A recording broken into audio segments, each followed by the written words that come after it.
Hello everyone! How are we doing today? Yes! The buff Junimo is back and improved, in fact.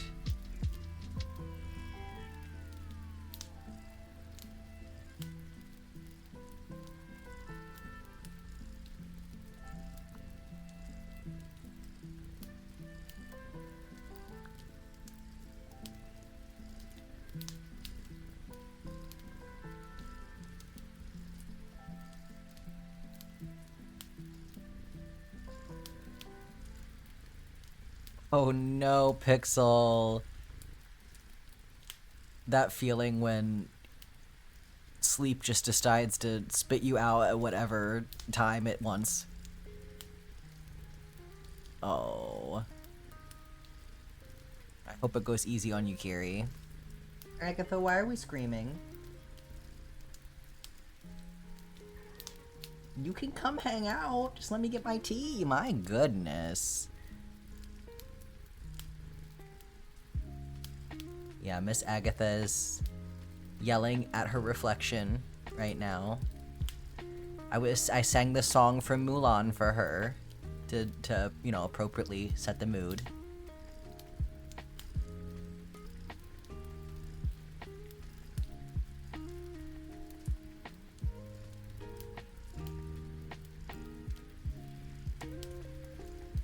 Okay, I'm gonna go grab my tea.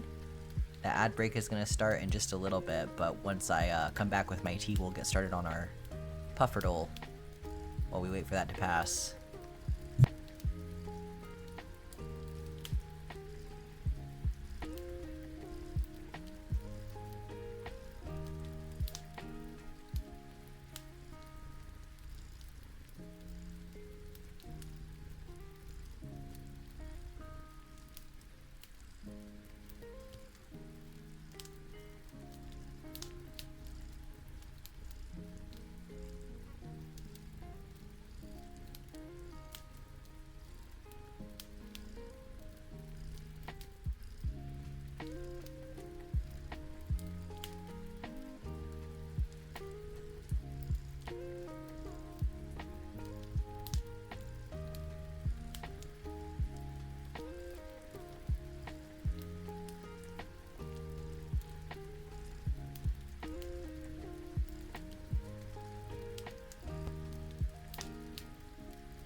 Yeah, I also need to update all of the stream info because I forgot to do that. We are in fact crocheting today.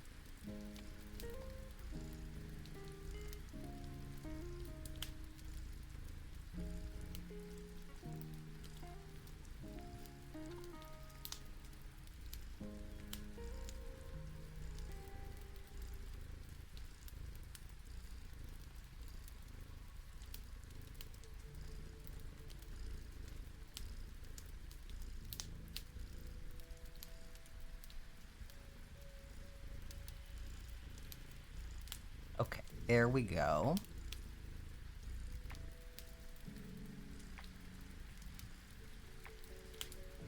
Yeah, correcting the sleep schedule is always so hard. I'm in a constant battle with that.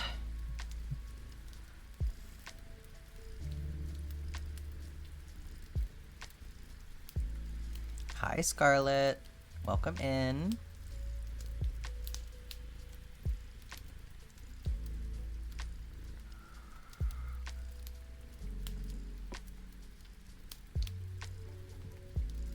Okay, we'll get started on our daily fish. Oh. Okay. Oh, calm down. He's a little bit feisty. Okay. Moongus.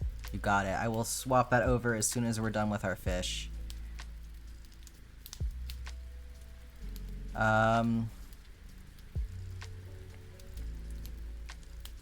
Largemouth bass. We can start with largemouth bass. Okay, that told us a lot of information. So we know it's any weather. It is going to be only found in the lake. from 6 a.m. to 7 p.m. So maybe a sturgeon? Yeah. Boom. Easy peasy. And before the ad break even started, too.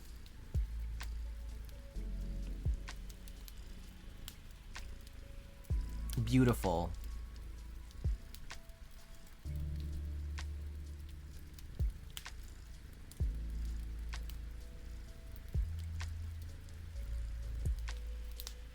Alright, let's get our Mungus guy out.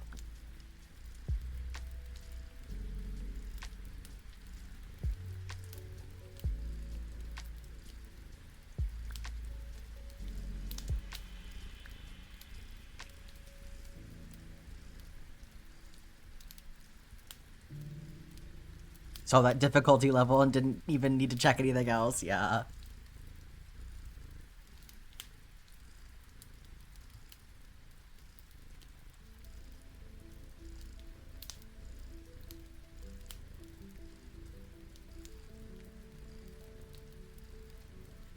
Alright, we'll let that ad break finish up and then we'll get started. Can find my hook in the meantime. There it is.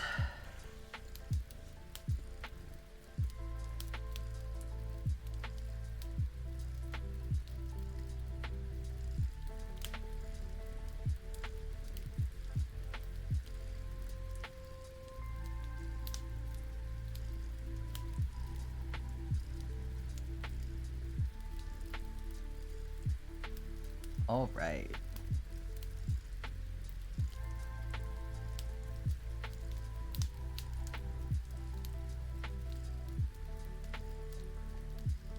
Stick his little feet out in the corner there.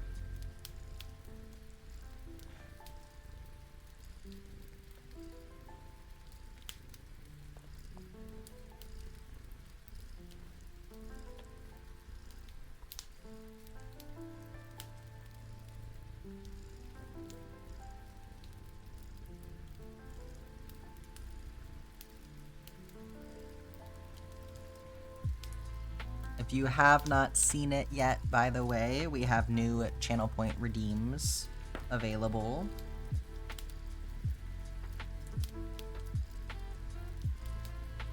So I'm making granny squares as people request, and they'll get added to a community project. So that's there for anybody if you would like it. Time to grind on this blanket. You got this, Eve.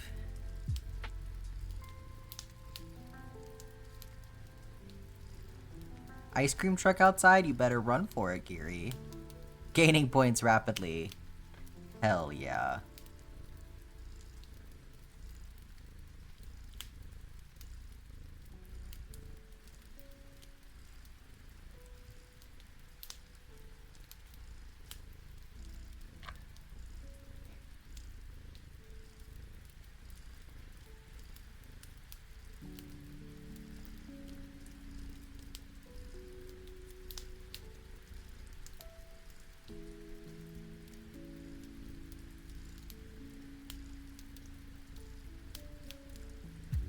Got so much ice cream in the house.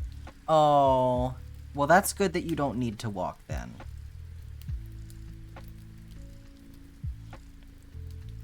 Ice cream sounds delicious. What's everyone's favorite kind of ice cream? I really like caramel stuff. Like, you know, there's lots of different ones that are really good, but I think the best one that I ever had was like a caramel honeycomb thing. Damn. Yeah, mint chocolate chips, solid answer.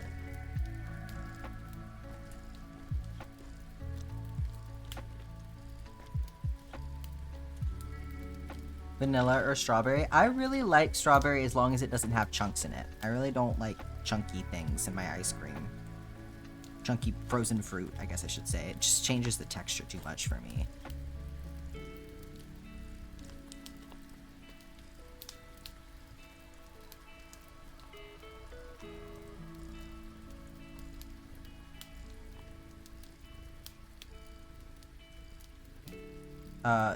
Taharka Bros Honey Graham tastes exactly like Teddy Grahams. That sounds good.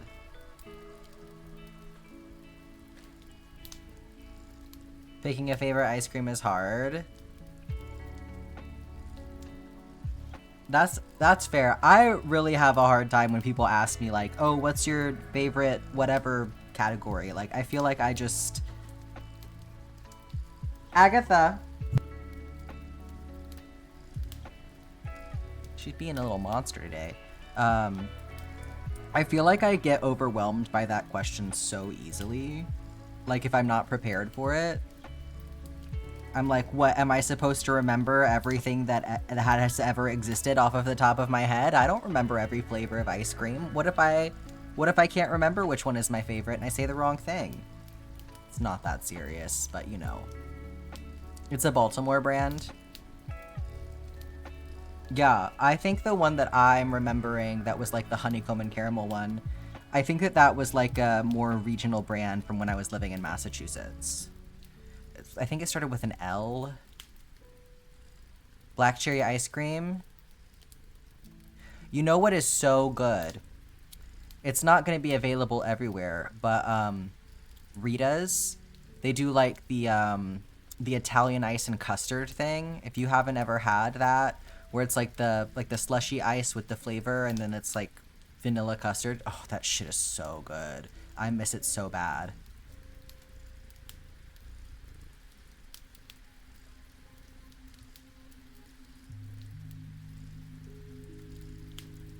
Okay, I'm on the wrong side with my reference here.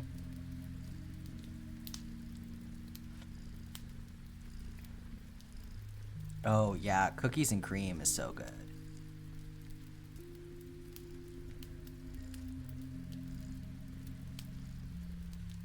I'm not a cookie dough person though.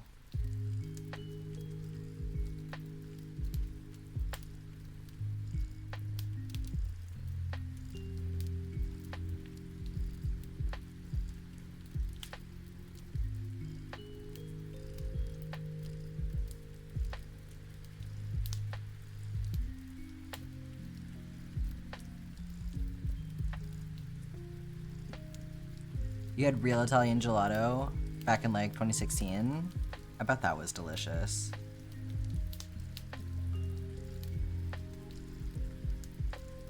I like the, I'm sure it's not the same, but I think the Talenti is pretty good. For the gelato. Sometimes you eat the ice cream around the chocolate. No, I do that too though. Like sometimes the, texture of the chocolate chips is like too hard and it bothers me. I really like mint chocolate chip when it's like the super tiny little like confetti sized pieces. I don't like it when it's big chips because then you get the really good texture of like every single bite is like the same consistent texture.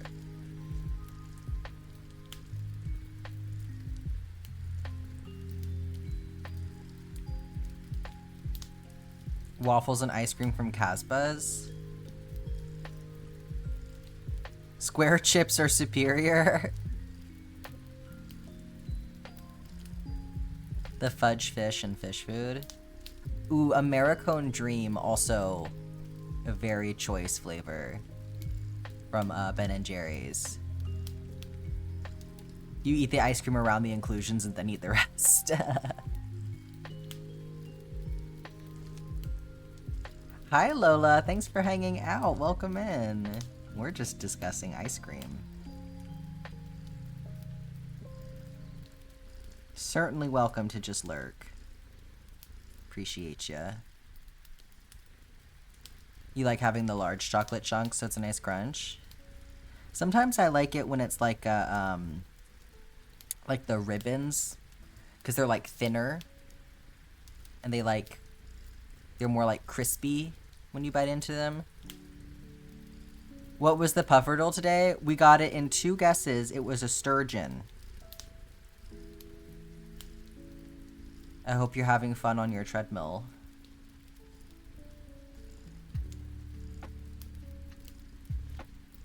We did talk to... I danced at the dance with Alex yesterday, in fact. You also like sherbet? I like sherbet, too. I really like to make punch with sherbet, you know, like sherbet and, like 7-Up or whatever. And really any kind of, like, sort of basic fruity soda. Sherbet punch is amazing.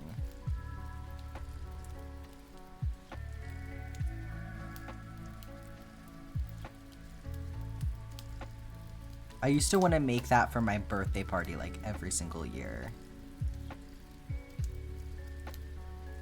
Like, when I was a kid, it was, like, the sherbet punch and strawberry shortcakes for my birthday.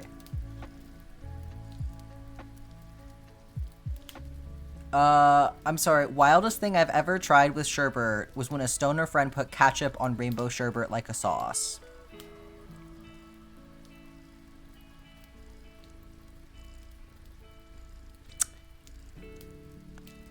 I would have walked away. I would have left that person. I don't know that I could be in the same room as that. It was pretty good. I can't do that. I like a sorbet. Yeah, absolutely. Oh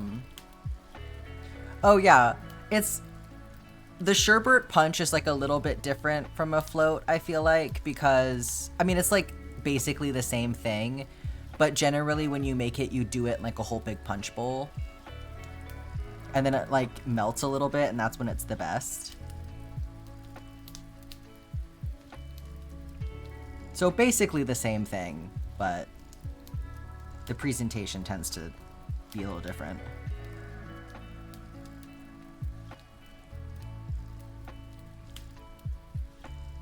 Sherbet sleep paralysis demon.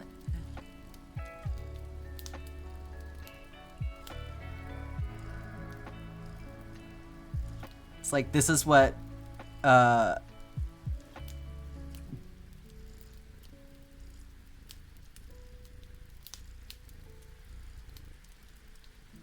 this is what comes to mind when people insist that tomato is a fruit. It's like, oh, okay, so you're gonna put it on your sherbet then? You're gonna put tomato sauce on your sherbet because it's such a fruit? I guess they called our bluff, huh? Doused his Taco Bell cinnamon bites in a whole packet of hot sauce. You know what? That actually makes more sense to me. Especially because apparently in Middle America, like Nebraska, cinnamon rolls and chili is a thing. So I feel like that's in the same vein.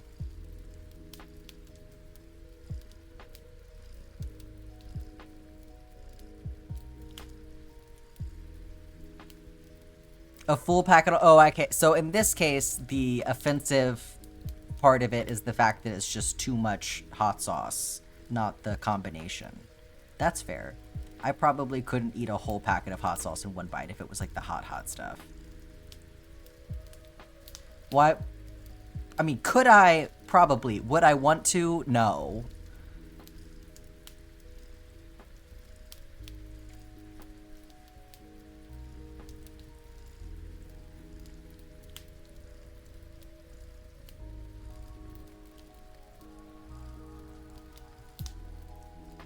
As much sauce as filling. Ugh. Yeah, it's just, I don't like those Cinnabon bites anyway. Like, I love Cinnabon, I just don't like how they do it at the Taco Bell.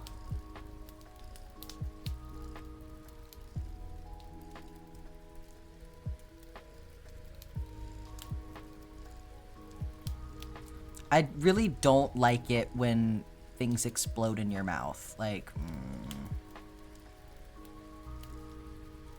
Like, I don't, you know, like Denethor style. Like, I don't get how people eat cherry tomatoes whole like that. Ugh. You know? I don't. What can I say? Anything. I can't think of a single thing that I would be okay with exploding in my mouth.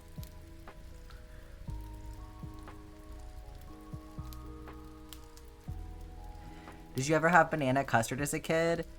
That sounds like an English thing. Custard is not like we have it, but it's not as common in America, and a lot of the times when we have custard, it's in sort of like a format that's like specifically nodding to it coming from another culture. So like the custard that I was talking about from Rita's is like an Italian custard thing, you know? Yeah, banana pudding I guess is kind of like, but banana pudding's not hot.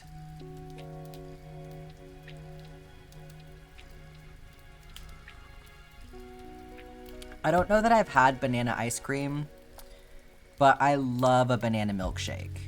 Like, I really hate the texture of bananas, so I don't eat whole pieces of bananas. But, like, if you freeze bananas and then put it in the blender with, like, some Nutella and some milk, that's all you need. You don't even need ice cream. It makes a perfect banana milkshake.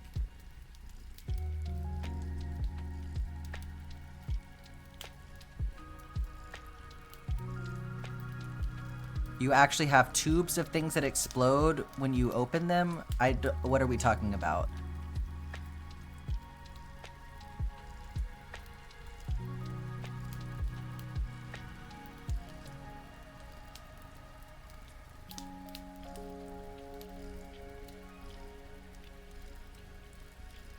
Oh, the Cinnabon bites that they have at Taco Bell they're not like tubes. They're like little, they're kind of like donut holes. They're like that size.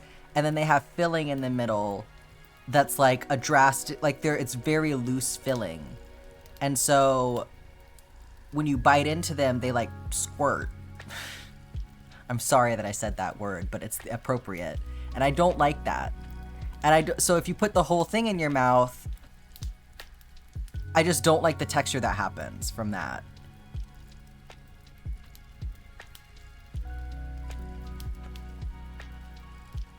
Look. The English language only has so many words, okay?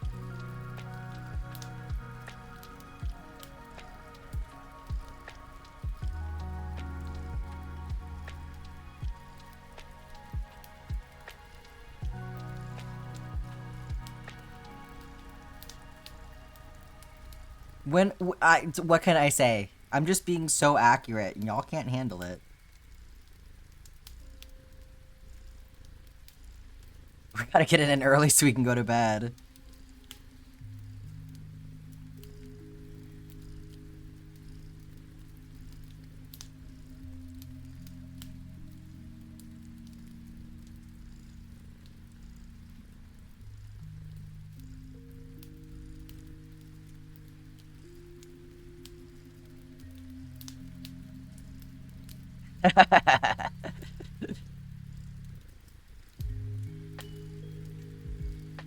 I knew y'all would find a use for those emotes.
Sketty tease.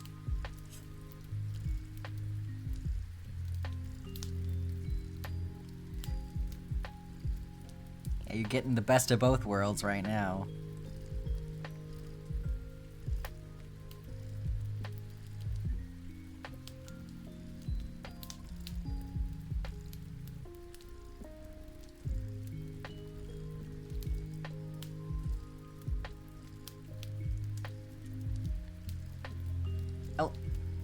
What is this L with an accent?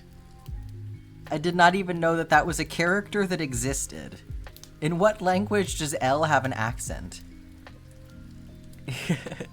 I'm still intrigued. You do not have the same meaning of sketty? Sketty is like spaghetti, like a silly way to say spaghetti. Yeah, I don't know. I don't know another meaning for sketty. No.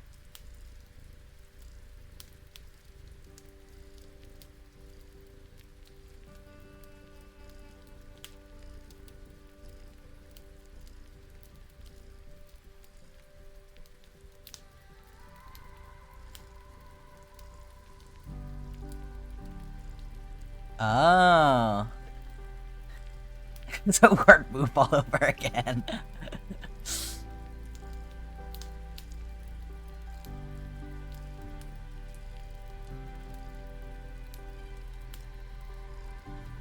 Like, if you eat something off the floor, jeez.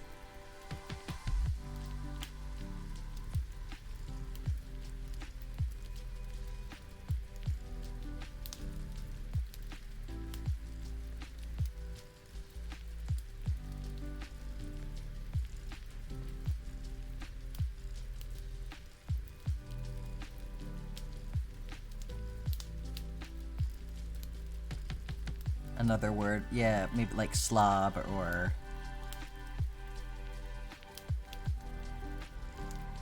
little freak.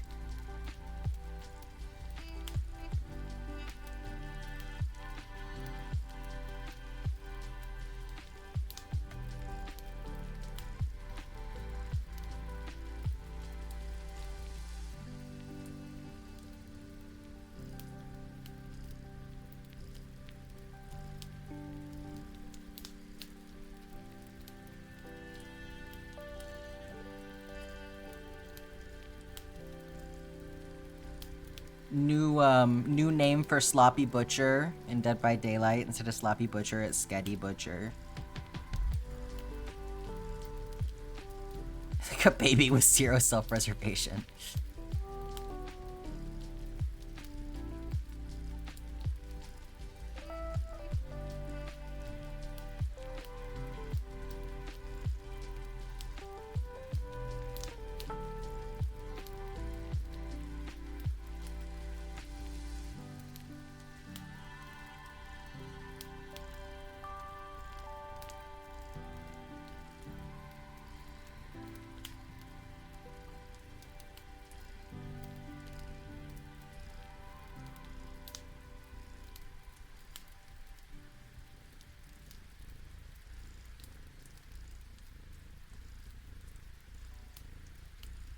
Or my dog when I drop something.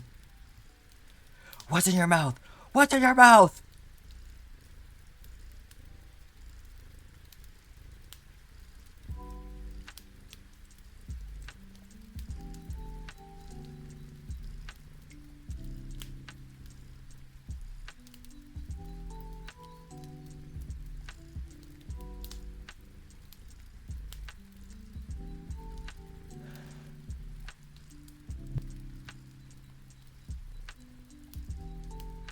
It's so busy at the gym. Yeah, you got all the New Year's resolution casuals coming in, taking over all your equipment.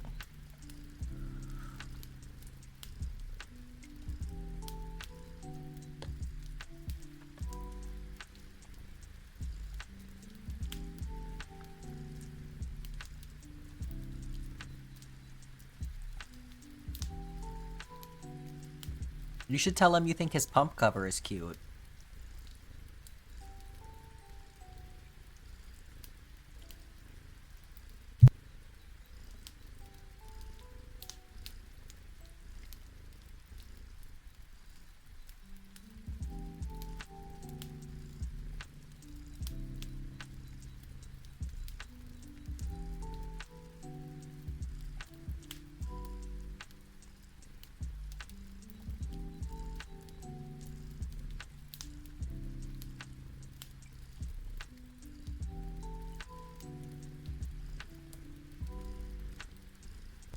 Pretty sure Nickel is married already, guys.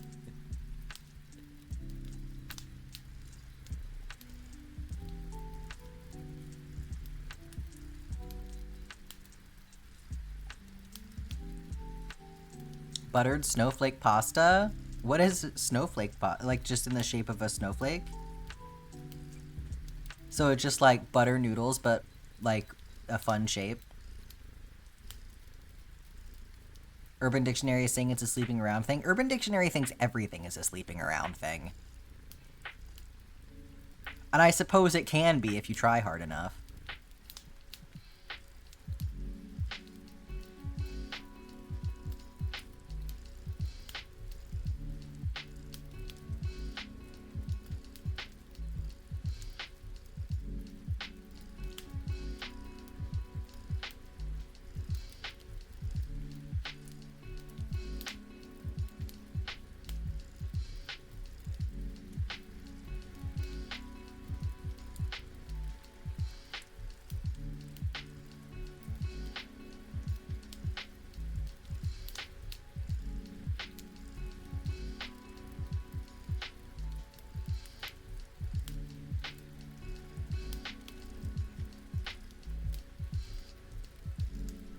Getting bardic flashbacks.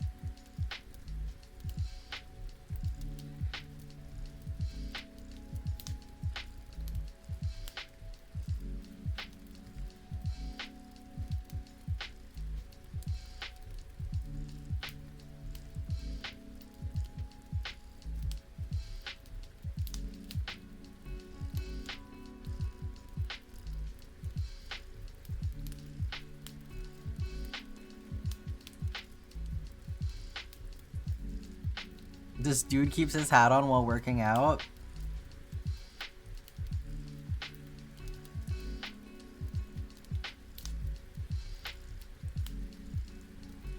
Sometimes I keep my hat on while working out because my hair gets in my face and it hurts to put it in a ponytail. You can put your hat in the washing machine.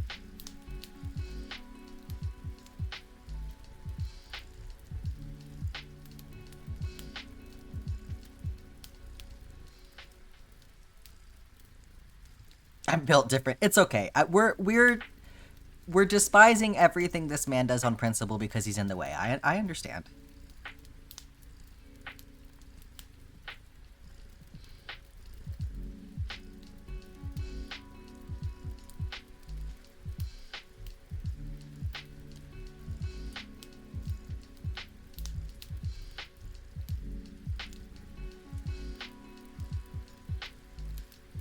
I have a feeling this man won't watch his hat.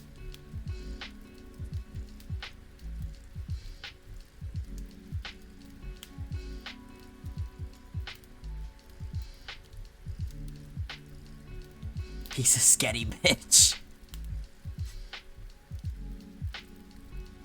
We're all playing with our new vocabulary today.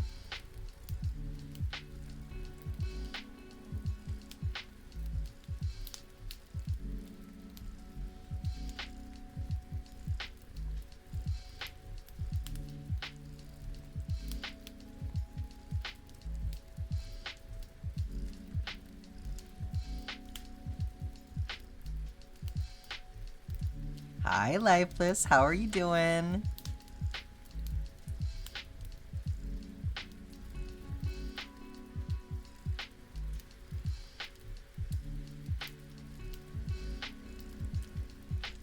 Hi, Trill. How are you? Haven't made it in a hot second? Well, we're glad you could make it today. Starting out the new year right. Been pretty good. Was feeling a little out of sorts yesterday, but I feel like I'm getting back into the swing of things today. Been a little, definitely been less allergy today, which is nice. You're tired, Lifeless? Have you been getting any sleep ever? Yes, we were talking about, well, I'll let Scarlet leave it at that. Post-holiday slump hitting you. We get to clean up today because I haven't done it in a while.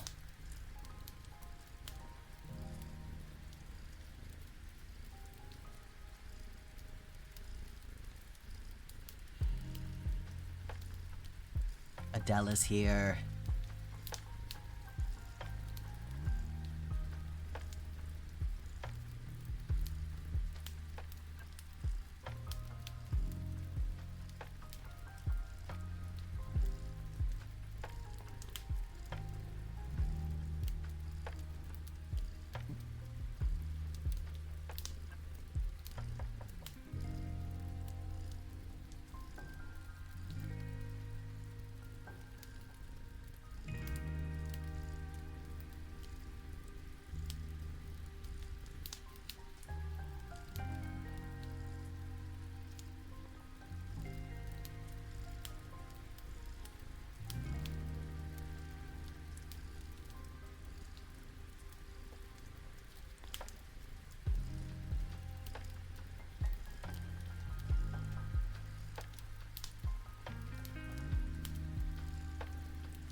We're getting so close to the bridge.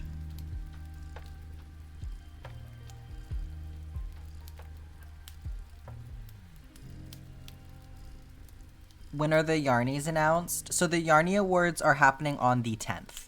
There is actually going to be a live stream, so I was going to add that to the calendar. Let me do that really fast so I don't forget about it. Lifeless just subscribed for 2 months. Fuck the mouse. Anyway. Thank you so much for subscribing, Lifeless. Enjoy your ad-free viewing. Yeah, no, I'm working on the community center right now, Trill. Well, not right now, but like this row, we will be working on the community center. So, you got all your skills maxed out last night on Stardew? That's awesome. I know we're getting close on my save. Okay, I'm adding this event. So, the Yarnie Awards, I'll enter, we'll put twitch.tv as the location for now, but I'll put the specific channel when I have access to that. So it's gonna be January 10th at 4 p.m. I believe. Yes, 4 p.m. for me, but Discord should automatically adjust that for all of you. No idea how long it's gonna go on. We'll just do 2 hours. Okay, I'll go back and edit that later. So that's in the Discord calendar now.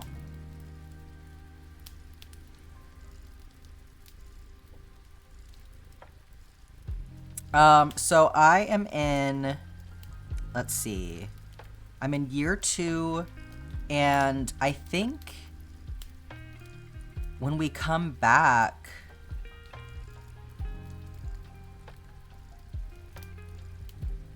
I think we're gonna be on the last day of spring. I didn't realize that I didn't think about that when I left off, that, cause I was pretty distracted.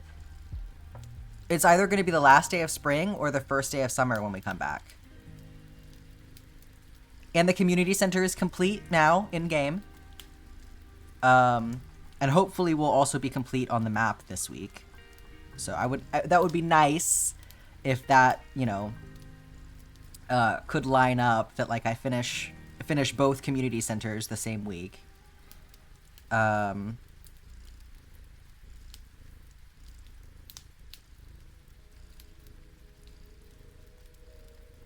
And I think I only have like 4 people left to max out friendship with. I need Alex, Kent, Sandy, Krobus, and then I still can't talk to the dwarf yet. So if I max out those 4 before I unlock the ability to talk to the dwarf, that I'm not counting the dwarf towards like my full list of people that I need to talk to. Leo is also not counting because he's so far removed from everything else. So finally got the last dwarf scroll. That's awesome. Yeah, we're Yesterday, I played a bunch yesterday because I wasn't really feeling like up to working on the map yesterday. So we played a bunch yesterday, and one of the last things that we did was like go down into the mines to try and find the last dwarf scroll that I need, because it's literally all that is standing between me and being able to talk to this guy, so...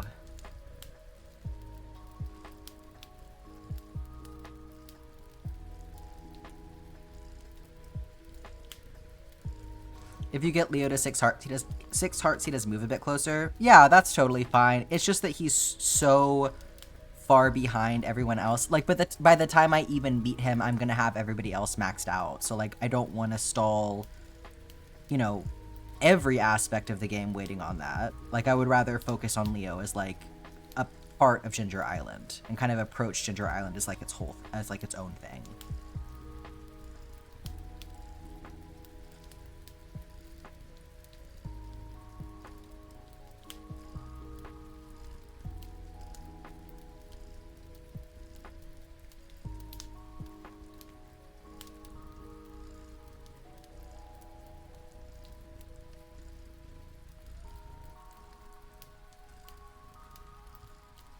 Hi, Mel. How are you doing? Everybody's coming in today. I love it.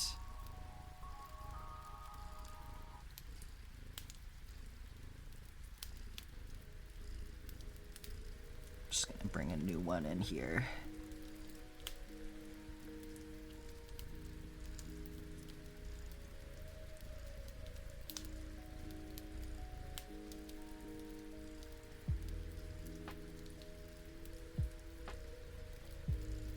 The Hat Man is gone. I love you calling him the Hat Man because that's like what some people call like the there's like a thing where when you like take too much cold medicine or something, like you see the Hat Man. He's kind of like a hallucination thing. So that's hilarious, calling him the Hat Man. What color am I looking for? Did I already... I need to get more of it. Okay, that's it. Yeah, the sleep demon thing. Yeah.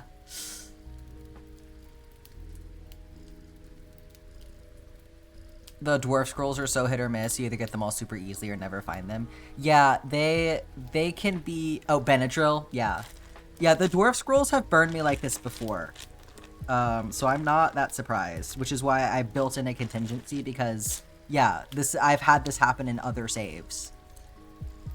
Like, I was prepared for this to be a possibility, so...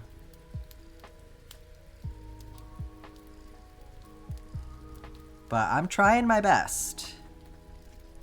Gonna listen while you cook your eggs? Yeah, get something to eat.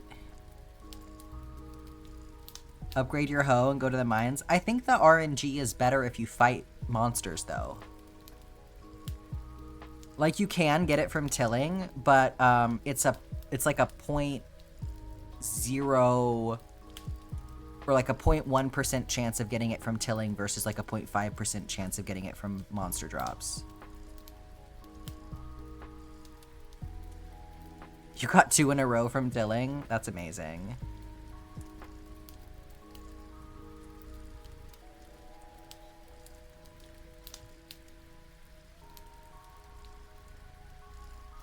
Yeah, I mean, that's the thing about RNG, you know.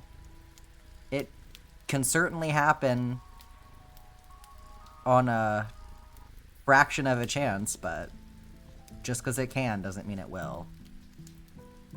Which dwarf scroll are we needing? We just need the second one.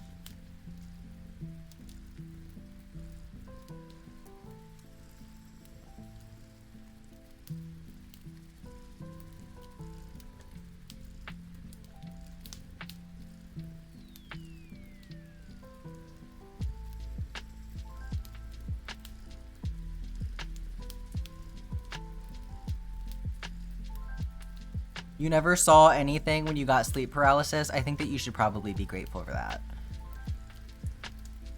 You made a ton of rice to do fried eggs tomorrow? Hell yeah. Or fried rice to fried eggs. Fried rice.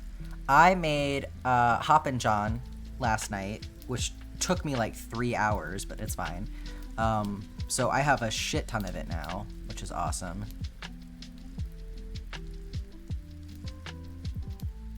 Have you ever seen funny clips of UK politicians?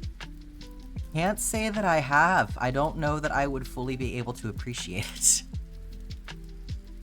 You feel like you're built like Adam Sandler today? That's like, there's like a common joke in the trans masculine community that you either want to look like an elven fairy prince or Adam Sandler. So, you know, depending on your goals, that may not be a bad thing.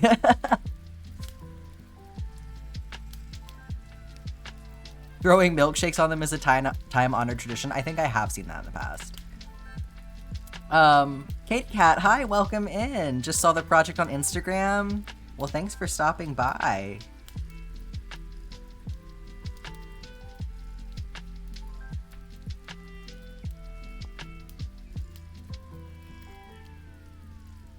Yeah, we're getting another row done here today.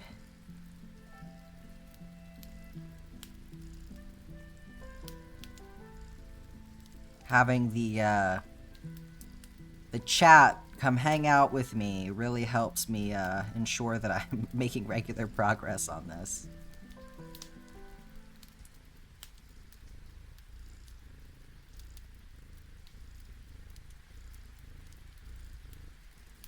Yeah, I feel like political humor is so specific that it's like,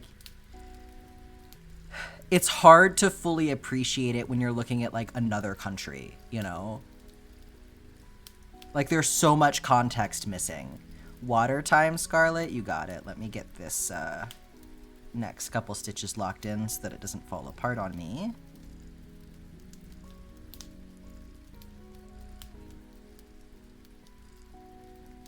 Okay. I came prepared today. Yes, that's right. Hose me down.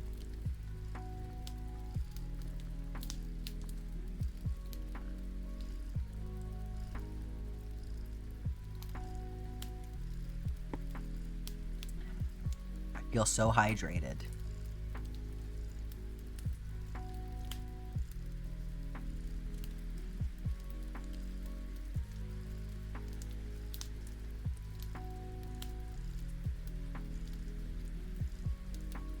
You have a link of clips that don't need context? Well, you can certainly... I made a Twitch side chat channel in the Discord last night. If y'all need to utilize that for, like, moments like this where you have, like, random shit that you want to share. You can also, if you want to try, you can post it in the chat. So, the people that were here at the end of stream yesterday... should be marked as regulars in Nightbot's system now. So, I'm gonna try to figure out a more elegant way to do this in the future, because there's like more people that I'm, you know, very okay with putting on that list. But it's just hard for me to remember everyone's usernames because they tend to be different in Discord versus on Twitch. So, I know Zephyr, yep. As you can see, you are a regular, so you should be okay to post links now. I also went in and made sure that Nightbot understood that Twitch links are okay. So it should stop freaking out about Twitch links, and that's across the board for everybody. So, like I said, pretty much everybody that was here at the end of stream yesterday is a regular now. But there's a bunch of people in here today that I would like to add as well. I just need help keeping track of that somehow. I'm brainstorming about like what's gonna be the best way to do that going forward. If there's like a command or something that I can do to have people like put their names on a list for me or something.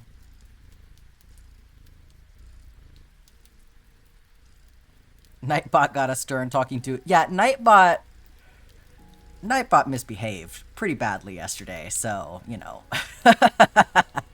Yeah, our first time out, and it was so undeserved.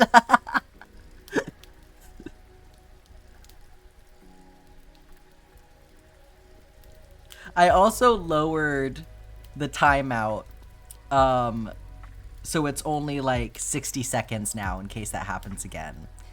Yeah, so what happened yesterday was, Ash was trying to post a clip from the stream. Oh, Ash, hello. We're talking about you. Not you in the urgent care right now. Oh my god, you guys. Nightbot put Ash in the hospital. Hello, M. Thanks for stopping in. How are you doing today? So... Yes, Ash posted a link, and it was a clip. They had taken a clip, and it was just a clip from the stream. And, so Nightbot was like, don't post links without permission. And so I went to go give them permission, but I forgot how to do the command. Like, I just did the wrong command, basically. And so I was like, I was saying, oh, you're good to go, before I realized that I did the command wrong. So Ash posted the clip again. And then Nightbot was like, I already warned you, that's twice in a row, you're timed out now. And then timed them out for 600 seconds. And then I was frantically trying to figure out how to fix it, because I just have not had to do that before. And so it was just very funny. But anyway, that prompted me to actually go look at Nightbot and tweak the moderation settings in there so that we can avoid that hilarity next time. But I see that Ash was reprimanded so hard that they're apparently in urgent care now, so I hope that you are okay, Ash. Yeah, I'm glad that my wife was here to help with that. Tea about Nightbot, you're here for it? Yes, Nightbot misbehaved yesterday. You know, we love him, he's a great guy, but he does act out at times. You put Zephyr put the link in the chat, so if anybody would like to see some hilarious UK politician compilation, that's there. You didn't dodge well, Ash. Where am I? Oh, yeah, I put stuff in the wrong place. It's fine, I can fix it. I jumped the gun on that and forgot half the tree. This is what happens when I get going talking to everyone. It's fine, it's fine. Another ear infection? Ugh. That's a real bummer. Be careful of the Lorax. I'm sorry, I didn't mean it.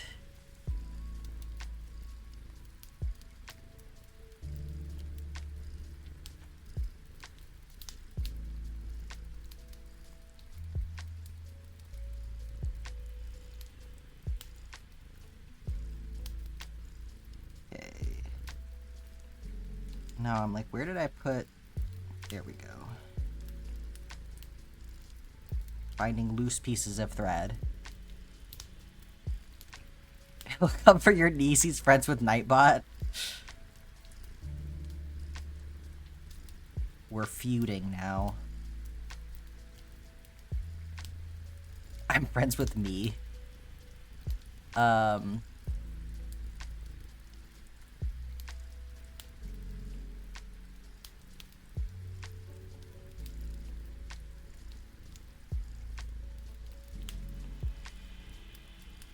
Yeah, urgent care costs are... I mean, they're not so bad, you know, compared to going to the ER for sure, but... Yeah, if all you need is a prescription or for something, it kind of sucks to have to pay extra.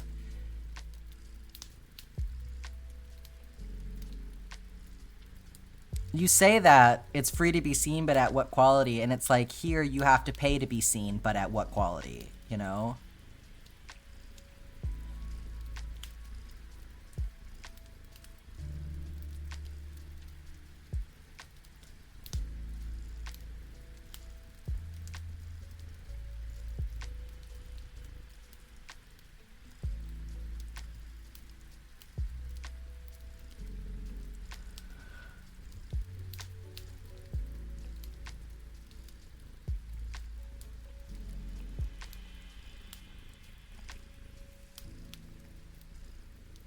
To be honest, though, there's Well, I don't know that the UK would be my first choice for getting out of here. As much as I would love to live in Scotland.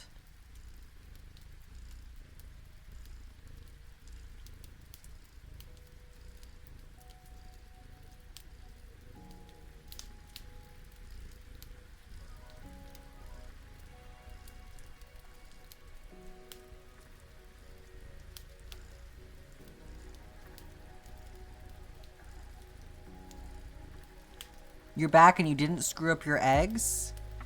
Good job. What kind of eggs? How do you like your eggs? Scrambled? What are we working with here? They wouldn't accept my chronically ill ass? Yeah, for real.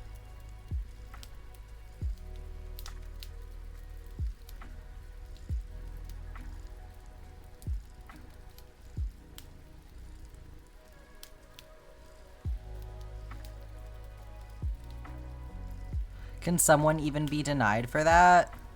In some countries.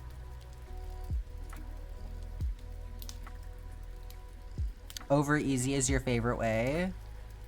But you didn't break the yolks this time? Hell yeah. I am a recent runny egg enjoyer. I used to think that they were gross, but like this past year I decided that I like them, so I've been getting pretty good at it.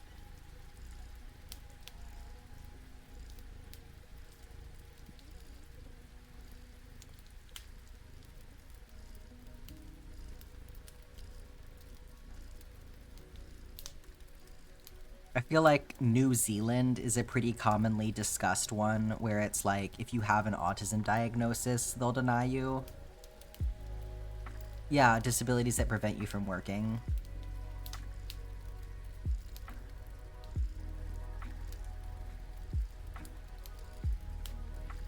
You like over medium, cooked whites, soft yolks, good for dipping?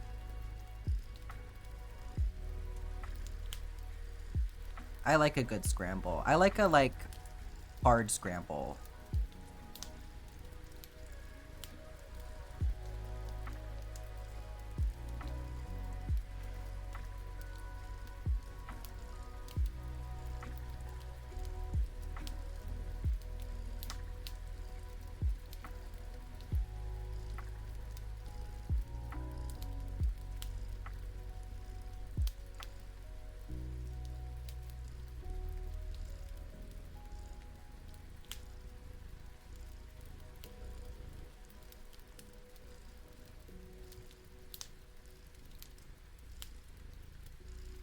Yeah, it's really hard being like, man, I could be so good at doing certain kinds of work if only people would, let me do the things that I can do and not make me do the things that I can't do.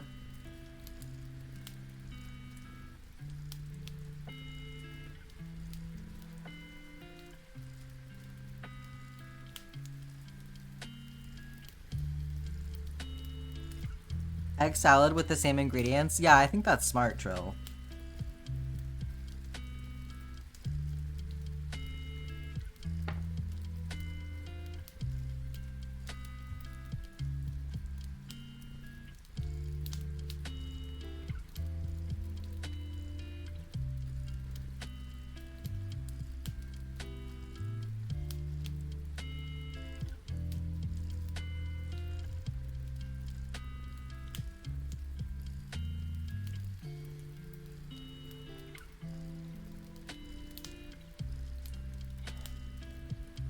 Yeah, you take calls, so you fly through them because no room for small talk, but you also pass out, yeah.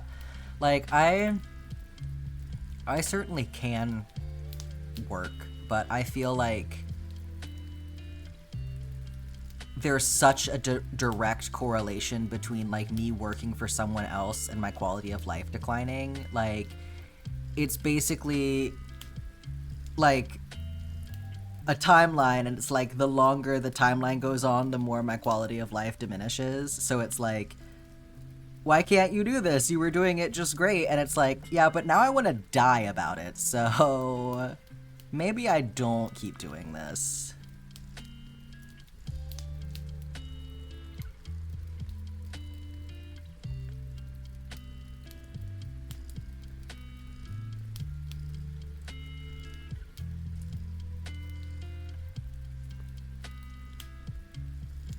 Attendance is your biggest issue. Yeah, it sucks, like, having to choose between keeping the job and actually taking care of yourself. The egg salad sandwiches you've gotten at 7-Eleven have been alright. Has your 7-Eleven swapped over to the, like, what is it, the Korean egg salads yet, with, like, the fluffy bread? Because apparently 7-Eleven is, like, gonna be rolling out, is it Japanese or Korean, convenience store food? Wait, it may actually be Japanese because I think they're doing onigiri. Which, they use the milk bread? Yeah. Yeah, Japanese. Got confused because the Korean convenience stores have been, like, so popular lately on TikTok. But yeah, it's the Japanese ones. Yeah. No, I would love that so much. I know that they were doing, like... there's like a multi-wave rollout happening. So I feel like the egg salad was some of the first things that they're implementing, and I feel like the onigiri might be coming later on down the line. I don't super remember. I think that they were also going to do the like strawberry sandwich, or like the fruit sandwich thing, with like the whipped cream and then the strawberry.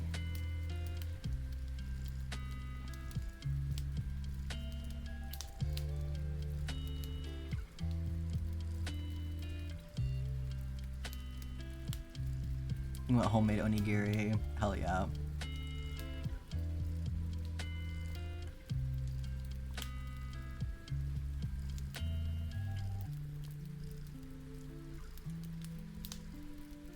You've noticed them getting more esoteric snacks that could be part of it. The peely gummies? Yeah, the peely gummies I feel like are everywhere, honestly. Which is so funny because I feel like I've never actually seen someone eat them.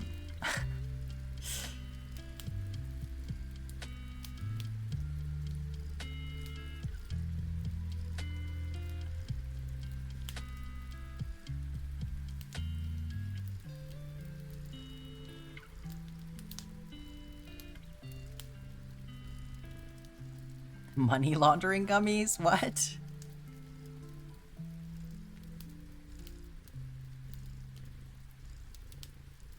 I like a chewy gummy, personally. I have, like, a real sweet spot with gummies. Yeah, not as overly sweet. No one eats them, but they're there. I'm sure people are eating them. I just haven't seen it myself. It's one of those things where it's like, I'm sure that it's just, like, people who are younger than me that it got popular with, and that's why I haven't seen it. I don't know what the kids these days are up to, you know?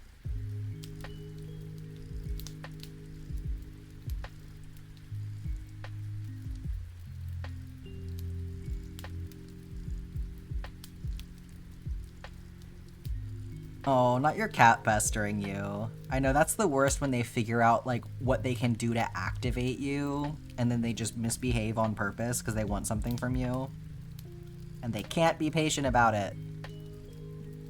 You got your dad a bunch of snacks from the Asian grocery for Christmas? That sounds like an amazing Christmas present. I would love that. I love snacks. Wasabi peanuts and spicy shrimp chips. I love sugary things, though.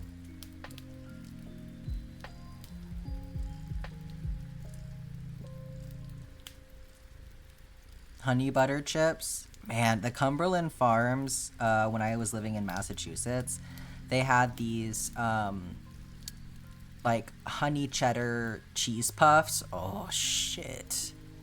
The best fucking thing I've ever had.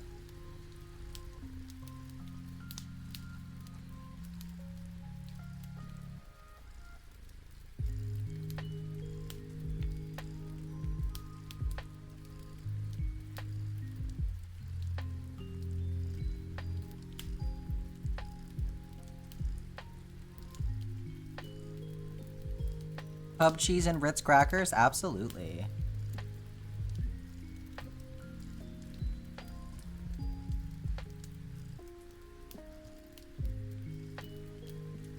I unfortunately cannot do the sugar substitutes, like, they really fuck up my stomach a lot of the time. And I also just don't really like the taste of them a lot of the time. Yeah, Adele's free concert is here.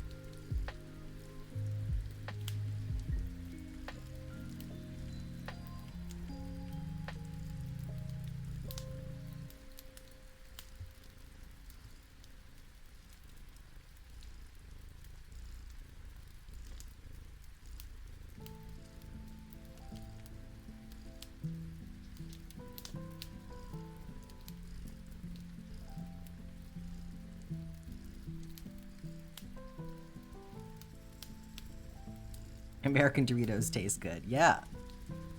I know, right? We love our preservatives.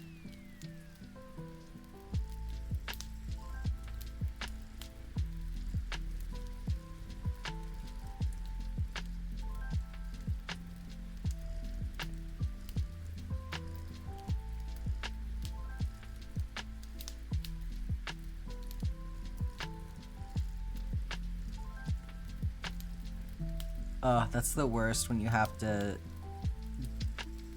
do the same chores at home as you did at work.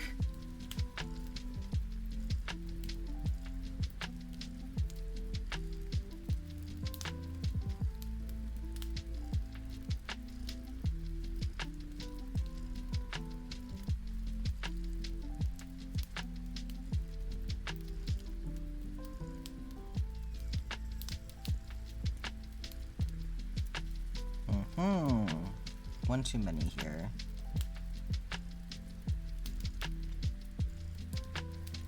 More water time? You got it.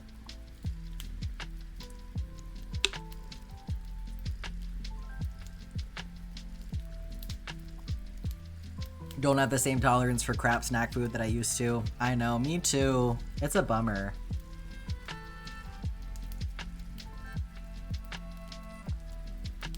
I have this like complex about not immediately eating all of the fruit in the house or like all of the snacks or whatever as soon as I get them, because I feel like when I was a kid I would do shit like that and then it was like, you know, obviously thank you for the AdSense money. You know, obviously in that situation I'm living with other people and it's like, oh yeah, I need to like make sure that everybody gets some, right? I can't just eat it all myself. But like now I have it in my head of like, don't eat everything as soon as you get it, like, you know, space it out, and then my fruit goes bad. So it's like, no, I have to eat my fruit as soon as I get it now so that I can actually eat it. Oh, who can forget the spray cheese, Scarlett?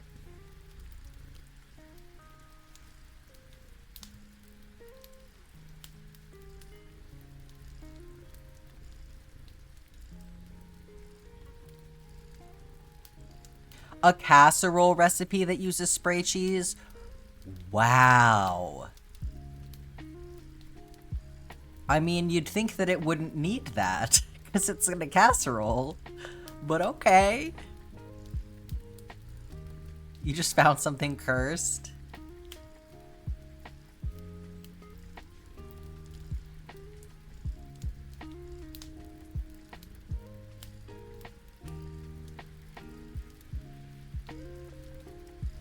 Yo, you're from the Midwest? Yeah, as soon as I see the word casserole, I start wondering.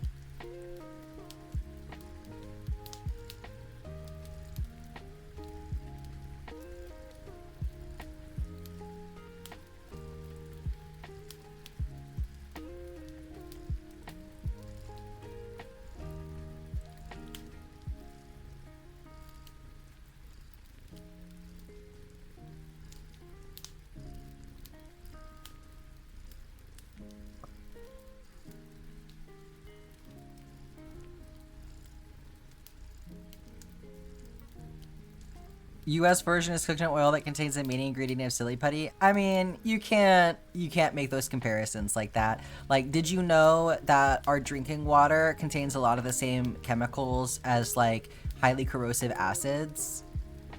'Cause like, yeah, it's water. Like like that can really mean anything, you know? Who did the art for my emotes? So, a lot of different. If you go on my like my page, into the about section, I have all of the credits listed. So some of them I did myself, and then at this point, most of them are from Etsy, just random different people on Etsy. They're not customs.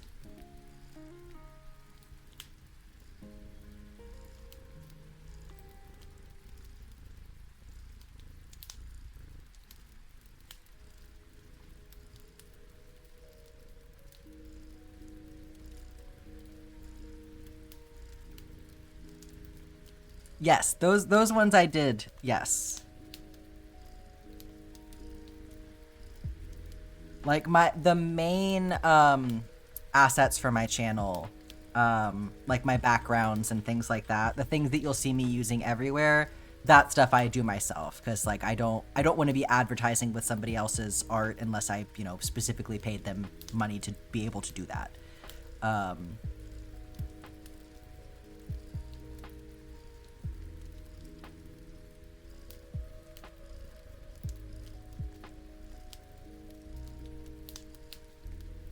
Yeah, no, I mean, the way that we do things in the US, I'm not going to say it isn't crazy, but there is also a lot of like fear-mongering that goes into how people think about, like, you know, the food that we eat, and it gets really out of control.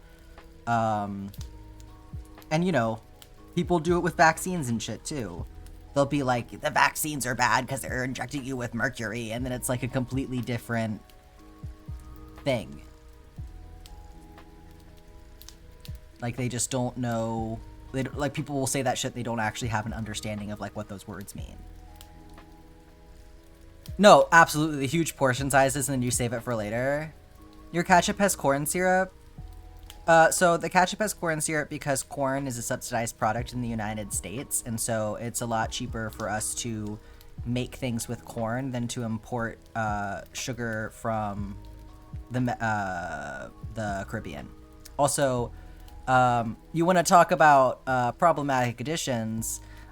Sugarcane has a hugely racist history, so it's like there's pros and cons to everything, right? But yeah, corn is subsidized, so we grow a lot of it, and it's, yeah, therefore cheaper. But yeah, it's like it's not inherently problematic to consume corn syrup, right? Because it's just it's a sweetener at the end of the day. So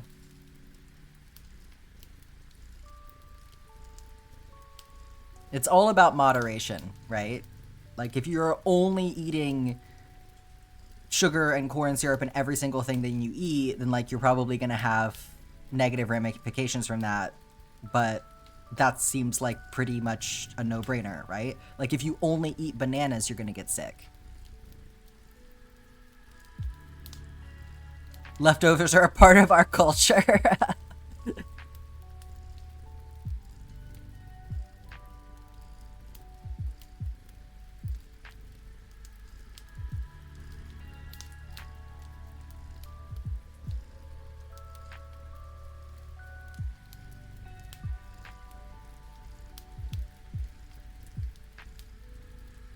I'm a sucker for a good potluck. See, I like them in theory, but everybody has to be on the same page, because I'm a vegetarian, and a lot of the times going to potlucks and dinners and stuff like that means I can eat about 3 things out of the beautiful abundance of food that's there. So, I mean, part of the solution for that is like just, you know, cook my own thing to bring every time. But so it's sad sometimes when everyone's like eating these beautiful dishes, and it's like, well, if you could have just made it with vegetable stock or even water instead of chicken stock, I could have this, but no.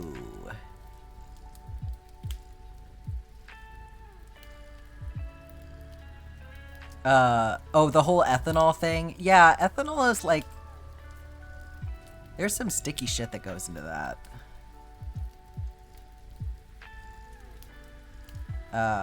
Peak during catfish season.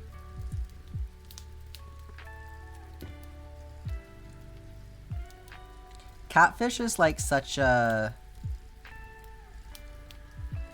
cultural staple. Truly.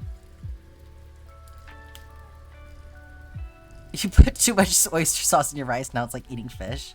You just need more rice. Lobbyists run our governments. It's fucking true.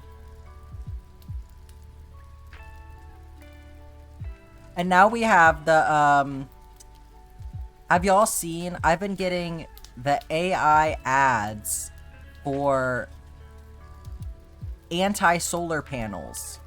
And I'm like, what the fuck is this shit? Like, you're joking. This is the most obvious propaganda I've ever seen in my life.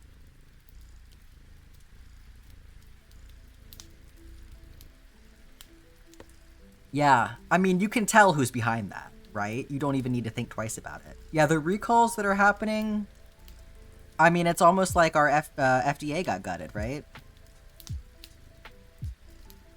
It's not AI ads for solar panels, it's AI ads against solar panels.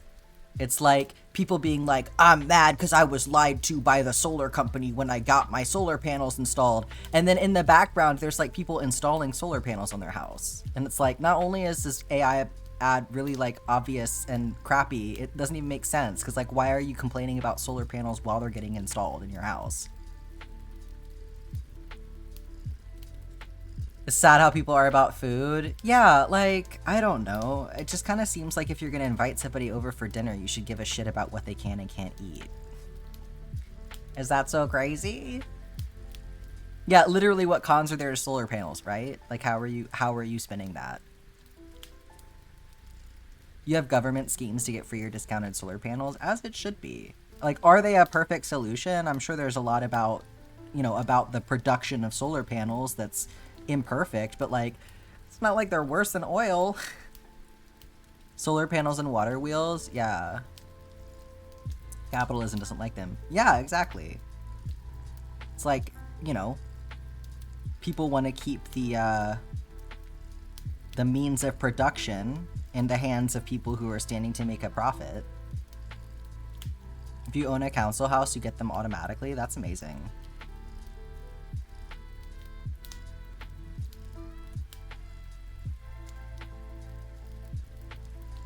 Yeah, that is not where our government's priorities are at by any means. By and large.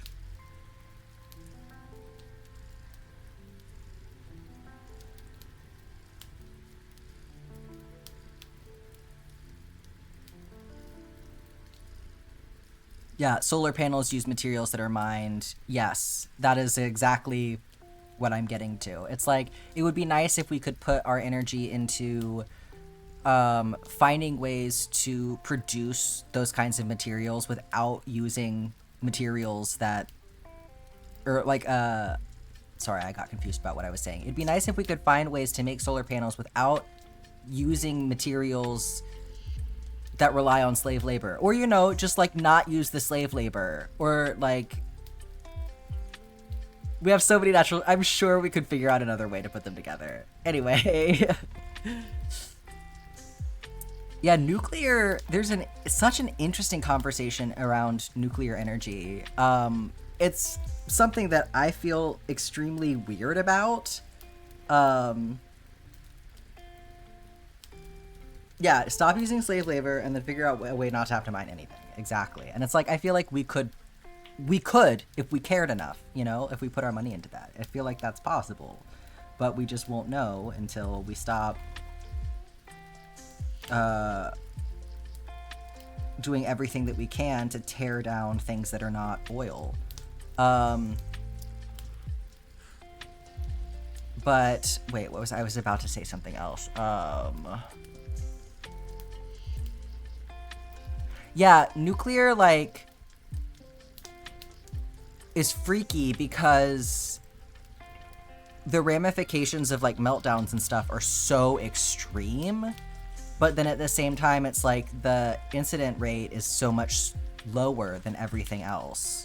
Yeah, like it has a really bad reputation, but it's like kind of unjustified because of the incidence rate.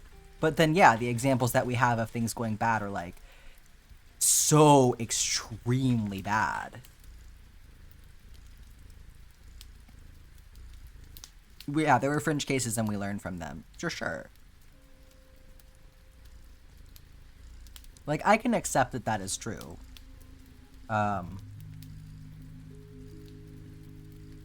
But it just makes it a very, like, complicated conversation to have, for sure. It's like, you know, it's not like there's no reason for people to be wary of it.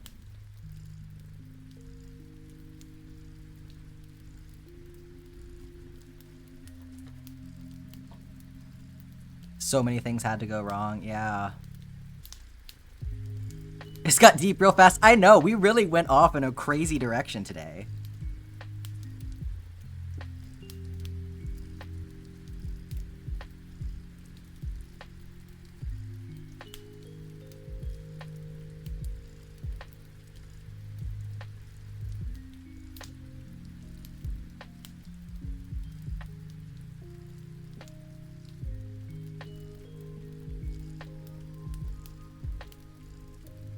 Use your best discretion, M, I suppose.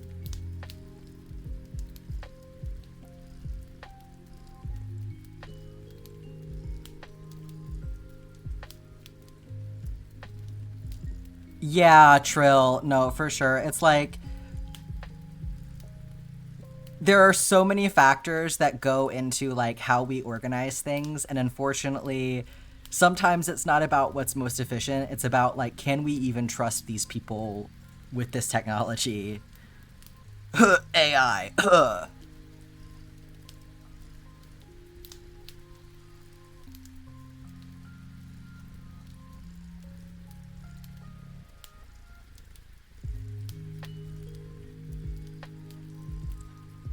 Oh, okay. We're going in an interesting direction here. Yeah, AI Hate Club. I'll make fucking badges.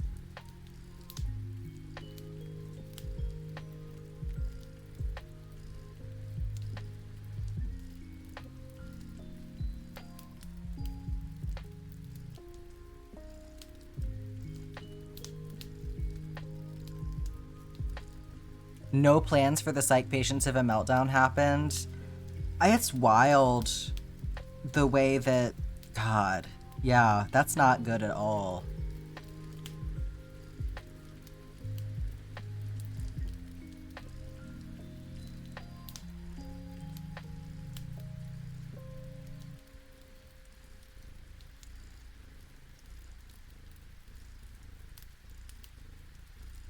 You're okay. You're going off topic, Kiri. That's fine. Yeah, send a picture to the Discord for sure.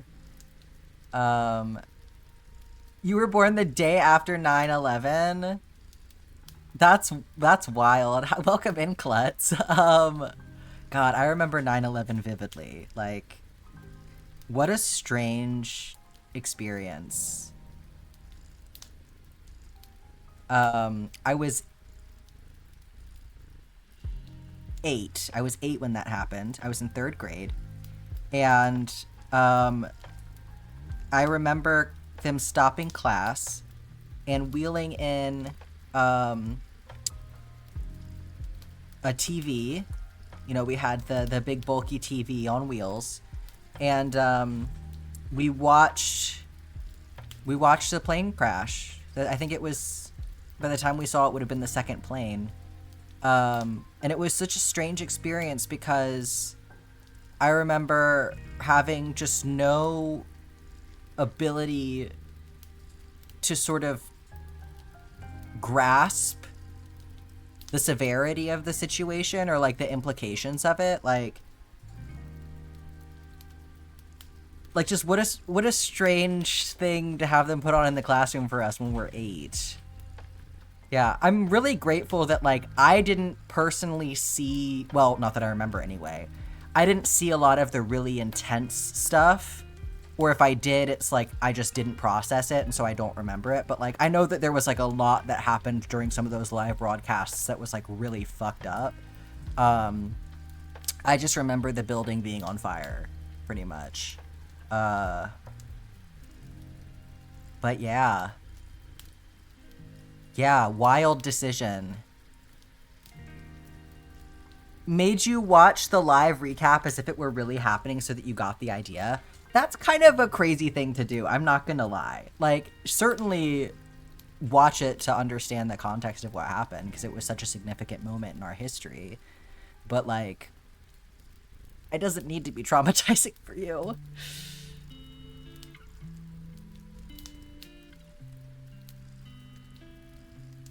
The first time you had the thought of being alive for a part of history, yeah, I mean, it's a crazy moment. Like, watching the insurrection felt like that for me too. Not to, like, really go off in a crazy direction, but, like, that was how I felt watching that footage live. Oh, wow. At least I was an adult for that.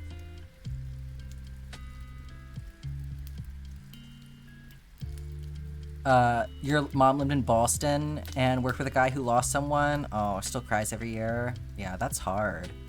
The 9/11 memorial, if you haven't been, it's a really powerful memorial, I feel like. I think that something about it just really effectively encompasses sort of like the scope of the tragedy. Yeah, it's a lovely memorial. It's really impactful. It's one of those things that it's like when we were in New York for it, I hadn't necessarily thought about, like, I want to go down there and see the 9/11 memorial. But we wound up down there just randomly, and I was like, wow, I'm kind of glad that I saw this. We didn't go in the museum because it was like the middle of the night, basically, but we saw, because the memorial part is outside.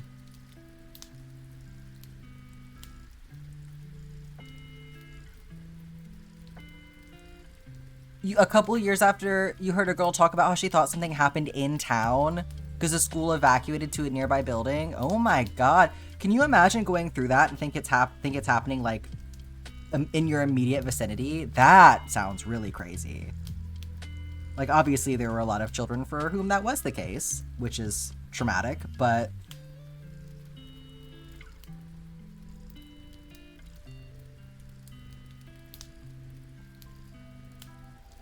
your science teacher's sister worked in the Pentagon the day of. Wow. That would be an interesting presentation.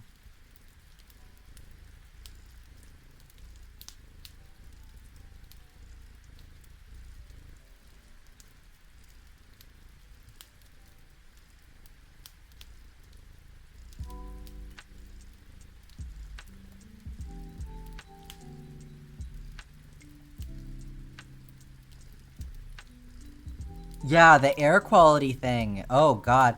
Like, I mean, that's the thing of any tragedy, isn't it? You know, you have the immediate event, and then you have the ripple effect that happens, you know, affecting so many people in so many different ways. That's like, a lot of the volcanoes, or like, I think Yellowstone specifically, if Yellowstone ever erupted, it would be, like, it would affect the entire country because of the smoke.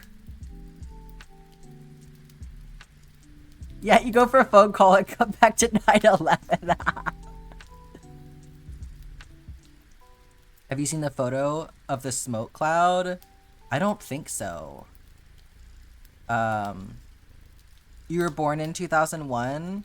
I feel like you count as, I think that's Gen Z. I think that puts you in Gen Z. I mean, some people consider it being like a cusp, but I think that that's where most people would categorize you.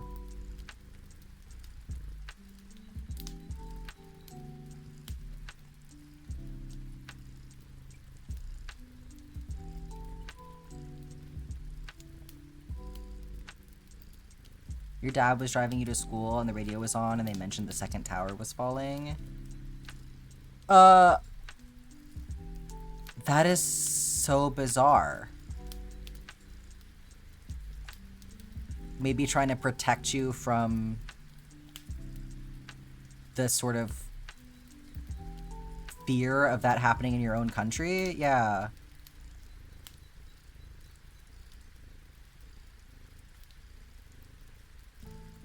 It just felt weird for him to specifically be like Israel. But yeah, I guess that makes sense. Oh, he just didn't know what had happened and assumed it was the Middle East? Wow.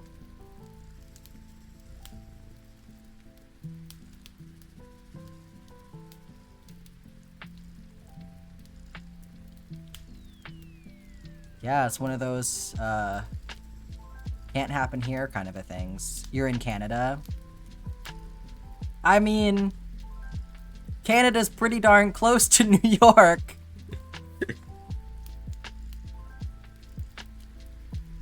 Oh wow, screenshots of ancient online message boards from the day of.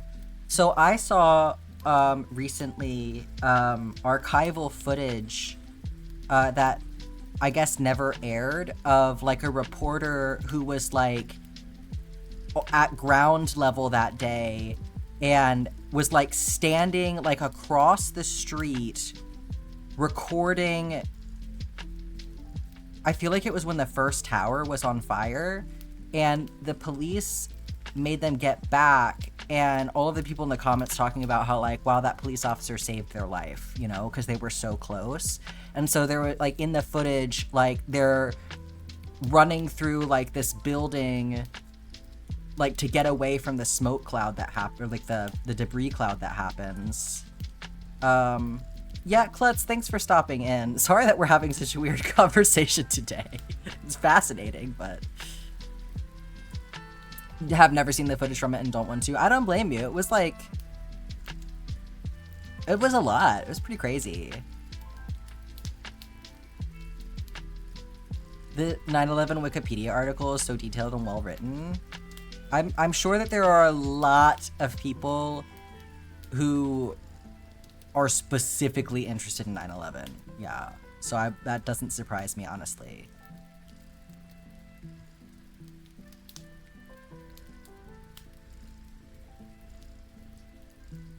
Like that's giving special interest territory, you know?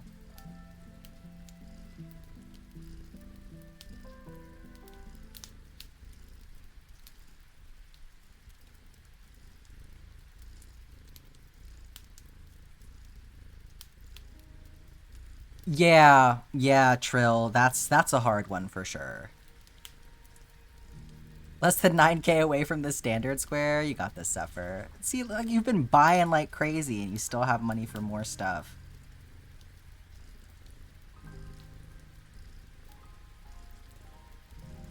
Hi, Chloe. Welcome in. Thanks for stopping by. I appreciate it. Yeah, we're working away over here.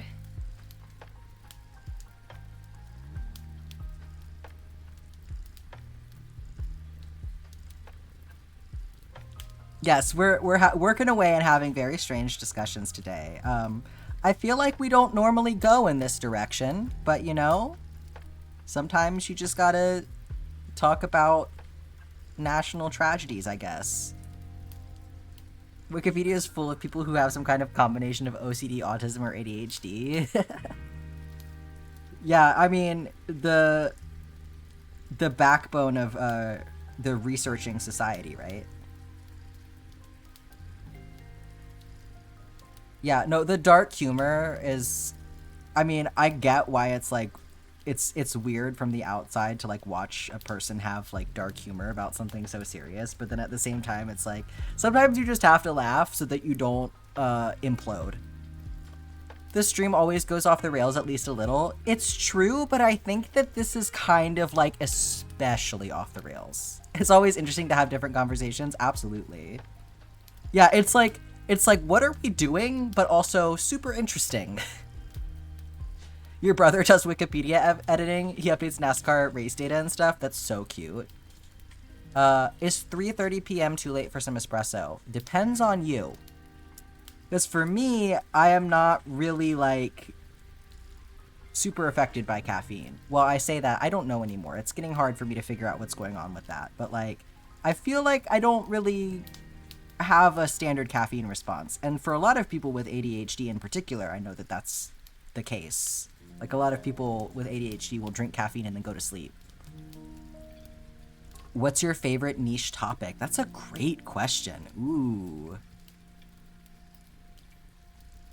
I'm gonna have to think on that one for a minute. Yeah, it's a good time to think on it while the ad break is happening. What's my favorite niche topic? You know what my favorite niche topic is? Well, then what is it then? Oh, well, yeah, cults. For sure. Is that niche enough, though? I feel like that's very general. But, like, for sure, though.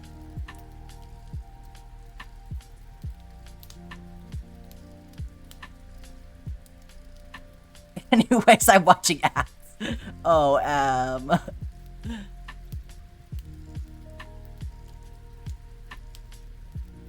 yeah, maybe your therapist is onto something, Scarlett. I don't know. It's worth looking into. There are some assessments out there. Maybe illuminate some things for you. Or not.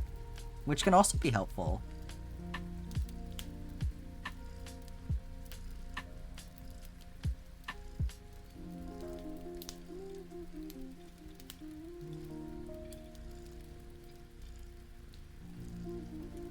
Okay, I guess cult shit is fascinating and terrifying. Yeah, I guess I forgot because it's less my focus these days. But for a while there, it was like learning about cults was really my coping mechanism for like recovering from like a really bad friendship situation. So learning a lot about how like social manipulation happens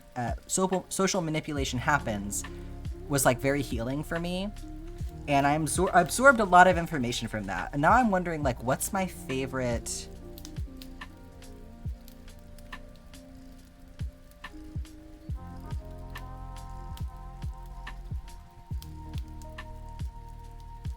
someday in an alternate universe when I have infinite time on my hands. There's a version of me that has made a podcast talking about the interconnectivity of strange, misinformation-based beliefs that are carried in various forms by various different cult groups, and how that sort of mythology is carried between cult groups, because sometimes you'll look at like different groups of people and you'll see these sort of patterns of like the same belief systems, and a lot of times you can sort of trace them back from like this person came from this group and brought this idea to this group of people, and then it got twisted up and changed around into this thing, and then it got carried over to this group of people, and it's fascinating.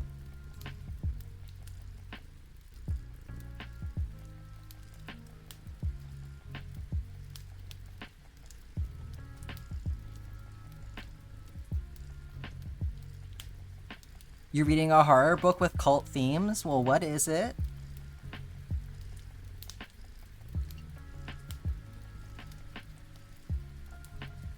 The cult knitting lady on TikTok? Oh, yeah. I know about her. She puts some good stuff out there. I don't watch everything that she does, because I think sometimes it's a little wordy or like a little... The presentation's not always my favorite thing. But she's got some good stuff. The Starving Saints? Totally.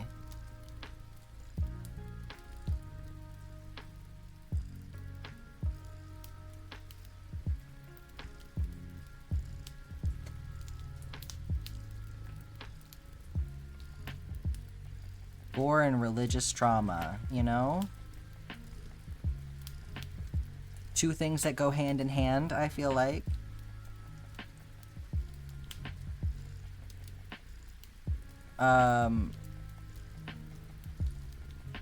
The writer uses it as an allegory as his escape, deconstruction from his time in a cult.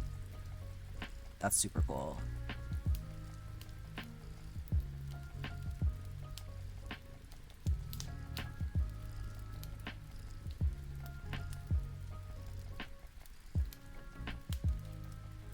Yeah, absolutely, Carrie. No, I get what you're saying 100%.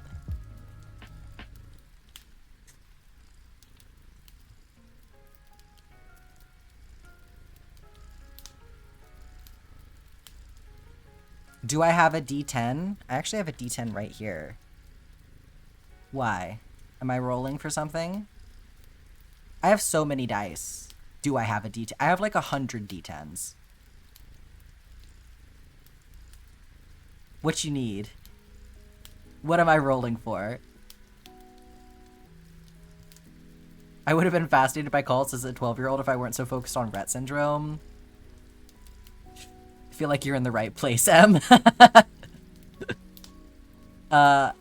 Abusive relationships can function like a 2-member cult. Yeah, a cult of 1. Yeah. That is the connection. That was the connection for me, absolutely. Yeah, some of the worst things people can experience, absolutely. But I think that like reading about the stories of cult survivors is such an important exercise in like the development of empathy, because you see so many people with this attitude of like, oh, that would never happen to me, like you're stupid for that happening to you and all of this stuff. And I think that like it's really important for people to know how easily that kind of manipulation can take you over. A standard granny square, let's go. All right, yellow, green, dark teal. Oh, wait. Oh, I see. So I'm rolling to see what each row is? Okay. I love it. I think that's a great idea. Yeah, you're more susceptible if you think you're not going to end up in a cult. Absolutely, because you're not... Okay, well, so the first one is 7. Let me pull up my spreadsheet for this really quick. So that I can write this down.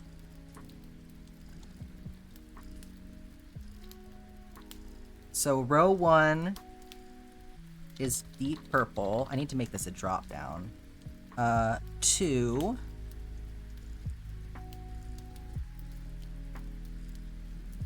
Yeah, absolutely. Horrible and hard to get out of, Ash. Yeah.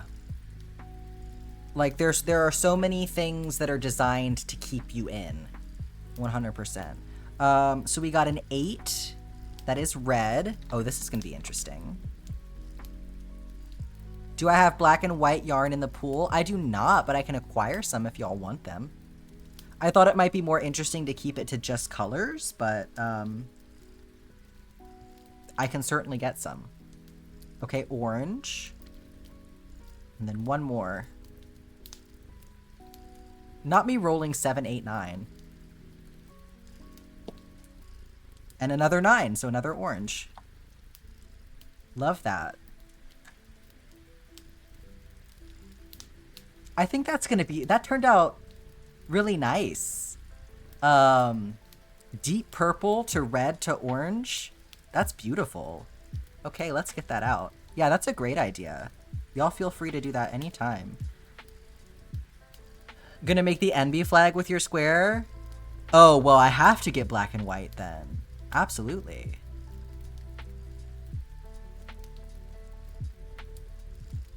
I was gonna,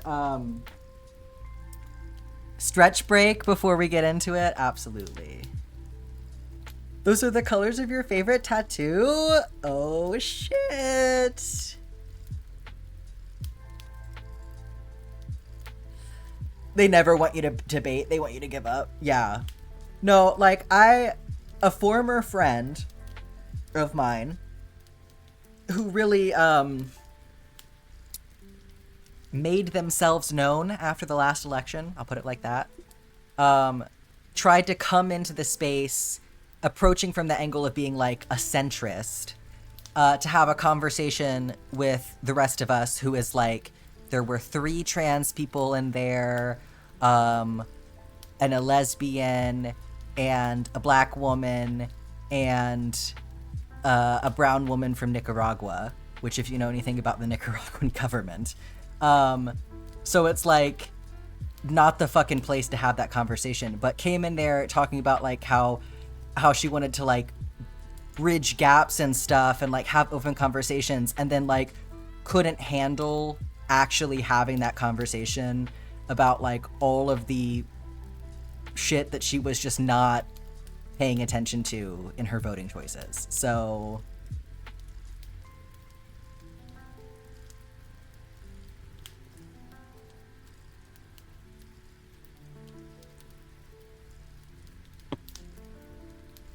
Yeah, having a basic understanding of logical fallacies, and also knowing the phrase thought terminating cliche, extremely important. Thought terminating cliches, like, really helpful to know what to look out for with those, because then you know when somebody is trying to essentially shut down a conversation so that you can't say anything, you know? Like, there's nowhere to go. Okay.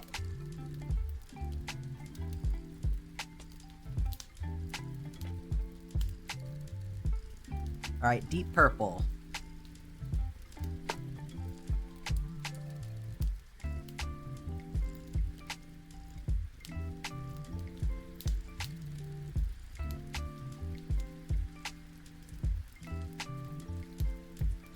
Criticism is there for a reason. Yeah, isn't that nice? Yeah, I think that's, you know, I think that we should listen to other people a lot of the time, but, you know, all criticism is not created equal. And I will say that. And also, you know, sometimes you need to be in the right space to accept criticism. And it's not something that people can or even should force on you. Yes, this is one of the new stream rewards. So if you take a look at the channel point redeems, we've got Granny Square redeems in there. So there's 3 different sizes that you can get. They are also available for bits if you don't want to save up channel points. That was requested yesterday. And then if you save up 100,000 channel points, you can request a bonus stream. In the future, I will also be doing some stuff with like subathon. So that we can unlock some special stuff through that.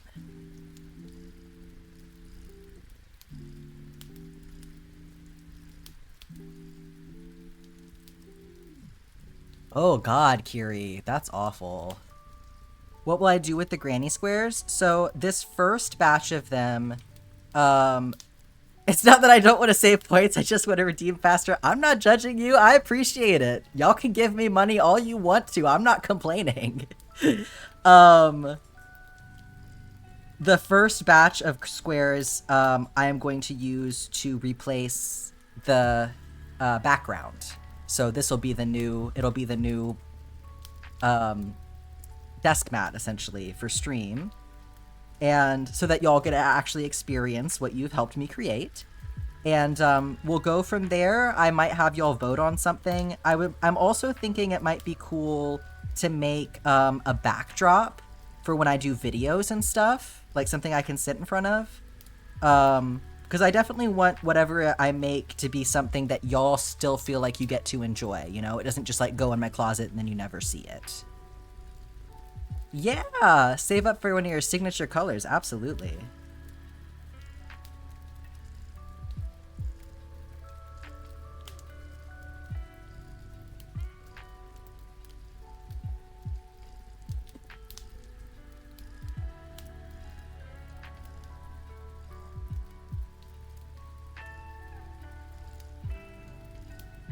You've been struggling with keeping a straight line at the edge of your crochet blanket. How do you properly start the next row to keep it straight?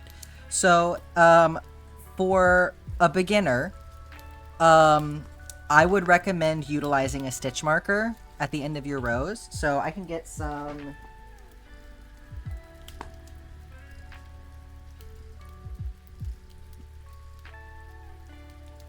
I'm going to grab this yellow out really quick because I think that this is going to be easier for you to see, for me to give you an example.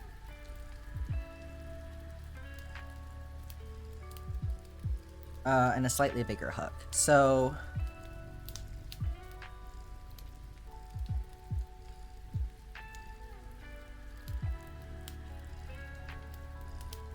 I'm going to make a little chain here. Just to give a couple of example stitches. And just do our foundation row here. Okay, so I have 4 stitches here. And I think one of the most common pitfalls for people is losing track of the first stitch of the row. So when I was learning, what helped me a lot was to put a stitch marker in that first stitch. And then when you chain one and turn, this is how I start the next row. So there's this method, and then keeping that stitch marker there I think is a great way to make sure that you're always hitting the correct last stitch, because I know my rows will get all wonky if I don't know where that is. So there's another way, if you find that your edges look really weird, there's another way that you can do the edges of your rows, which is a standing single crochet, which is a bit more complicated, but what stitch do you go into when turning around? So this, you could use a stitch marker for this as well, and it might be helpful just to help you see what you're doing. So I completed my single crochet, right? So this is the top of my single crochet that I just completed. So if I put my stitch marker into that, and then I chain one and turn, I know exactly where I'm going. I'm going into that same space where I just put my stitch marker. Does that make sense?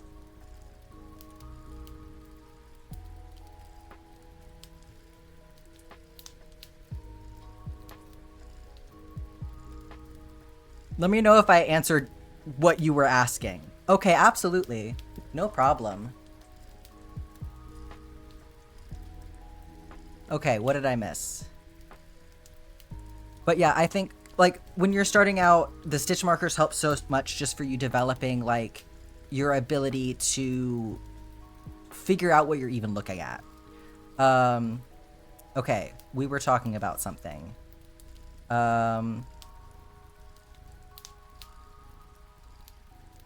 What if we had a community raffle for some of the Granny Square projects to give away?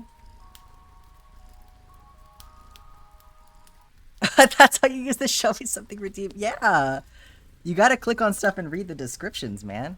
You would buy a Granny Square to incorporate into a project of your own?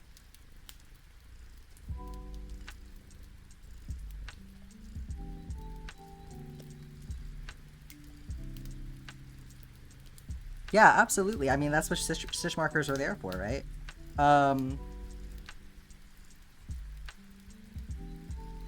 Everyone mail one Granny Square to the left. That's a cute idea, honestly. But yeah, no, I mean, like, y'all want to buy a Granny Square? I'll sell you a Granny Square, sure.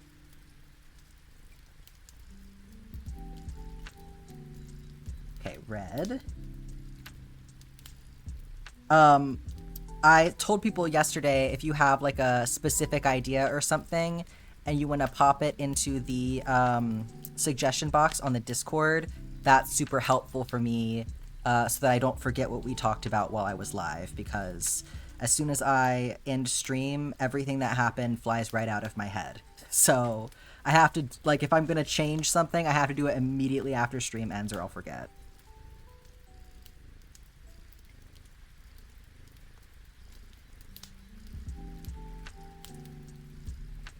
You're in a quilt group where you make 16 squares and keep one and mail out the other 15 to your group. Yeah, that's super cool.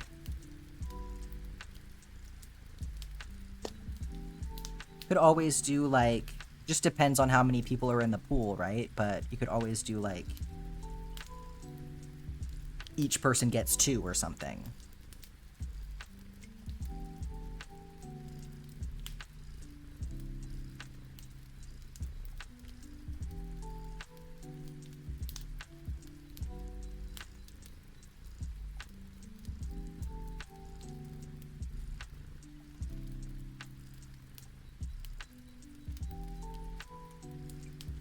Oh yeah, good to be mindful of allergies, for sure.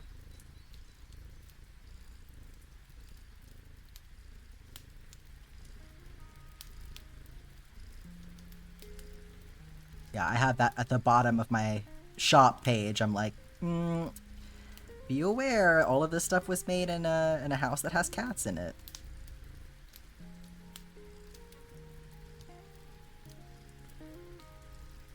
People allergic to swag. Oh.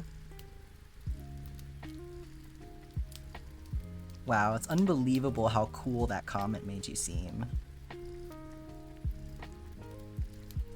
Yeah, oh, there's no avoiding getting the cat hair and stuff. It goes everywhere. Endorphins are hitting. Nickel ready to take on the whole world. Your dogs will pull down your projects to lay on them?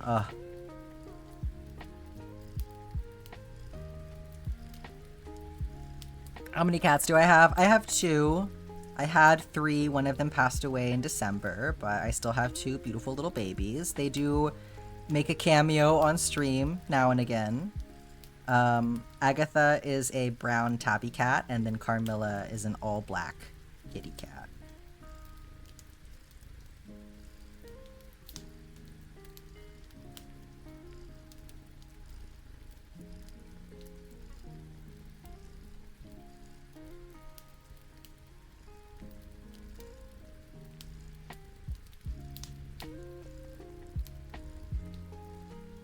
Yeah, you potentially could get away with regular postage because it's weight-based. And, like, also... It's weight-based, and then it also is, like, a certain... Like, below a certain thickness. But I would imagine that, like, most granny squares are not going to be, like, thicker than, like, a card made with really heavyweight paper, you know?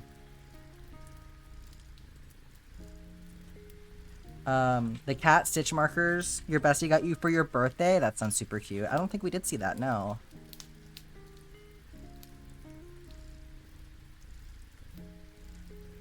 Depends on the yarn. I mean, even then, you may be able to just do, like, 2 of them, you know?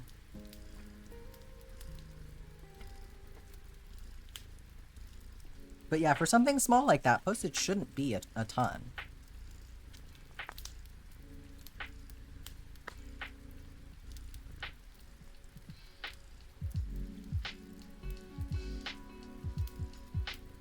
Yeah.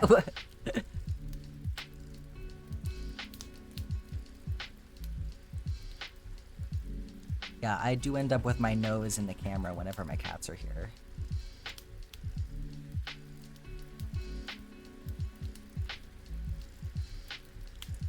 You have 4 cats. What are their names?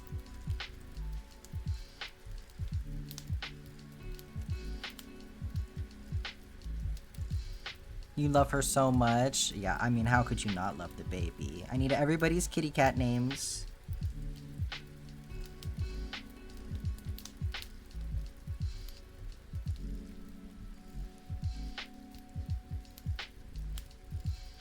Starla, Luna, Artemis, and Odysseus. Wait. Odyssey. Sorry. Okay, bring on the meme. Let's hear it.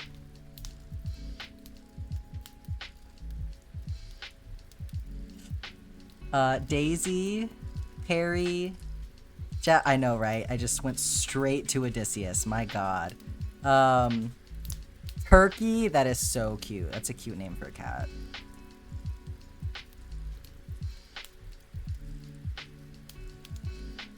Oh, I've seen a picture of Jazz. Yes, I remember the one-eyed kitty.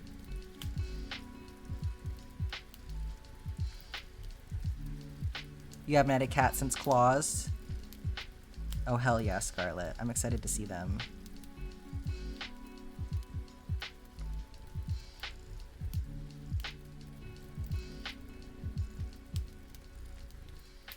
Please tell me Turkey looks like a turkey.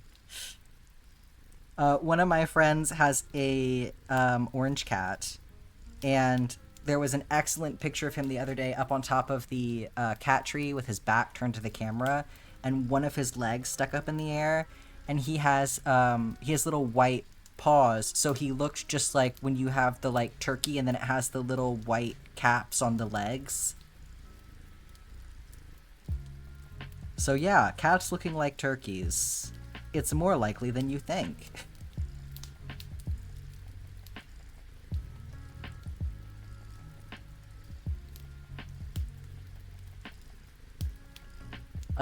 His butt looked like a raw chicken.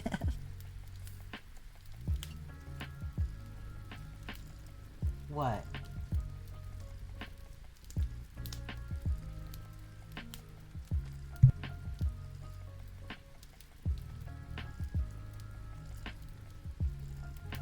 Just got me a drink. Very sweet.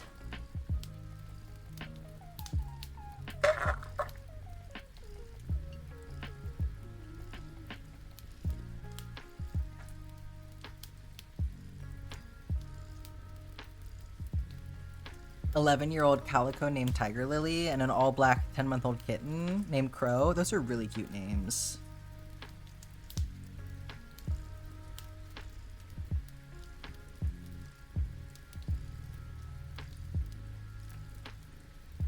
Belphegor? I love it when cats have crazy names. Y'all know about Merv?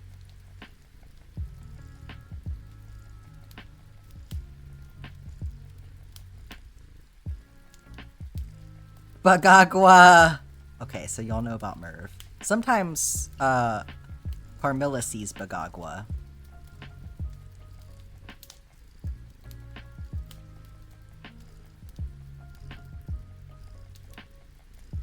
Yeah, if you do !Discord, Chloe, that'll have the link for you.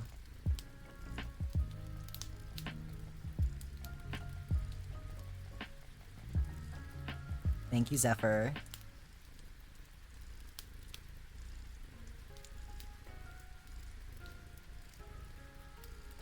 Puddles? I don't think I'm familiar with Puddles.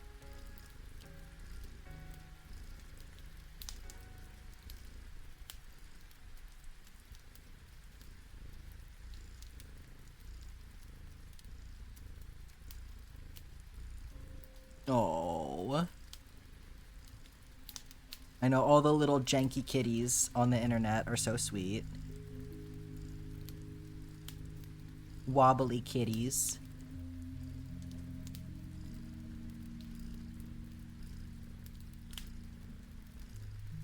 She just runs in a random direction.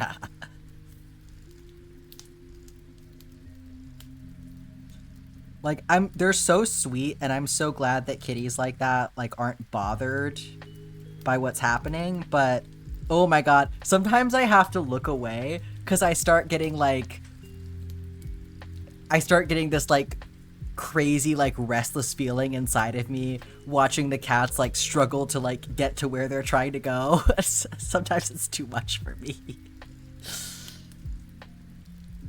Oh my god, Dewey is such a cute name for a wobbly kitty.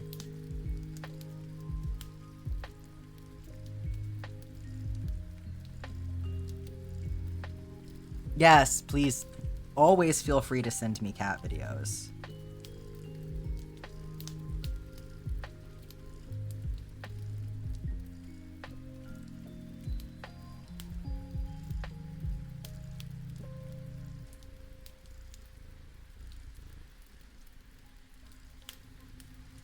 Excellent, yes.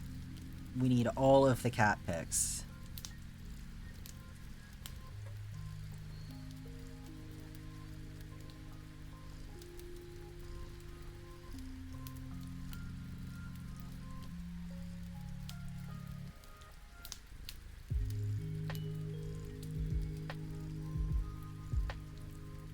A wobbly cat named Tipsy? That's cute.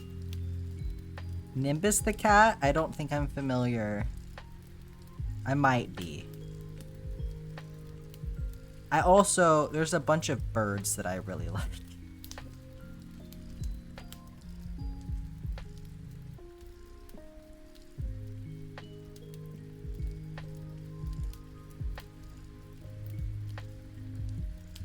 I have many a stem that is just phrases that, like, parrots say. I love Apollo. I'm obsessed with Apollo. Oh, come on, not the ad.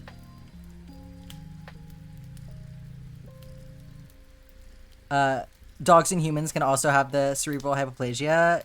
Yeah. No, I'm pretty sure I did know that.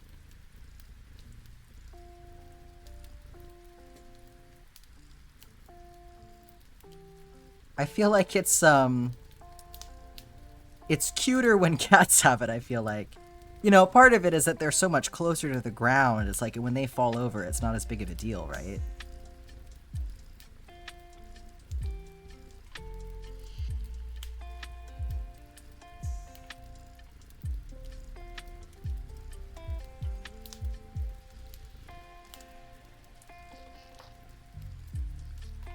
Why do people wear perfume to the gym? I mean, why does anybody wear Axe body spray, right?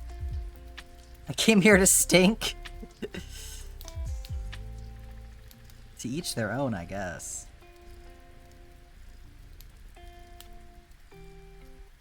Odyssey is your only boy, and sometimes your patience partly regrets him. Yeah, cats are definitely... I feel like I definitely learned a lot about myself as a person through having cats. Like, they say that intellectually it's like having a perpetual 2-year-old, and sometimes, you know, I really, really get what they mean by that.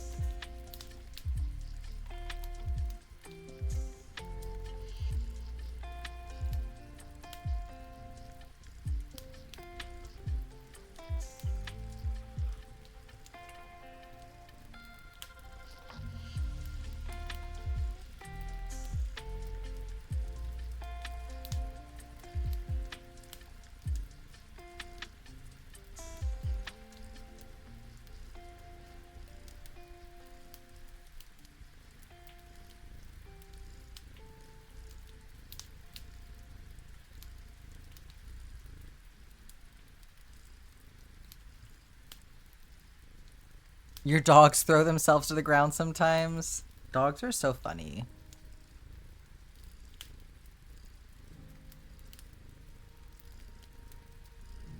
I love dogs. Agatha will just throw herself on the ground sometimes too. Like, she'll get told off for something, and she'll just look at me for a second, and then she just throws herself on the ground. You're loving this square so much? I'm so glad. I think we got really good results for it.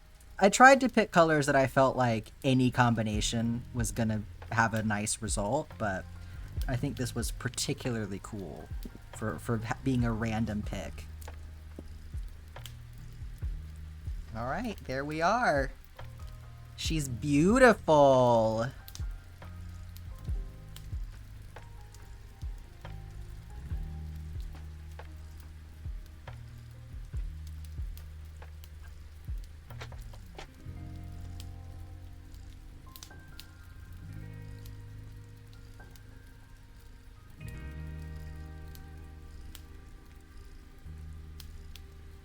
Looks like a flower. It does. I think this particular style of granny square is like very flowery. I agree. Marigolds, that's cute.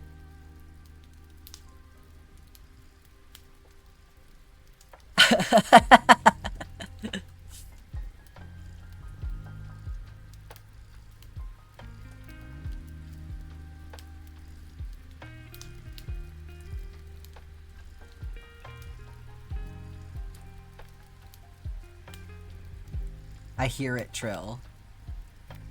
It's a beautiful song. Taking a break from crochet to crochet, yeah. Well, when it's 2 different sizes, it really does feel like a break. It's so funny. Because it's like a completely different, like, grip.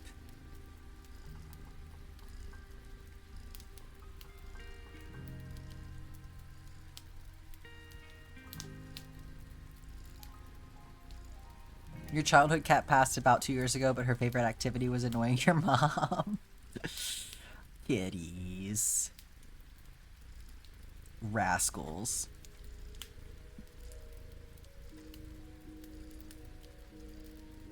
Gotta go for now? Well, thanks so much for hanging out, Scarlet. Don't do anything that you wouldn't do. This is the wrong color. Get this one.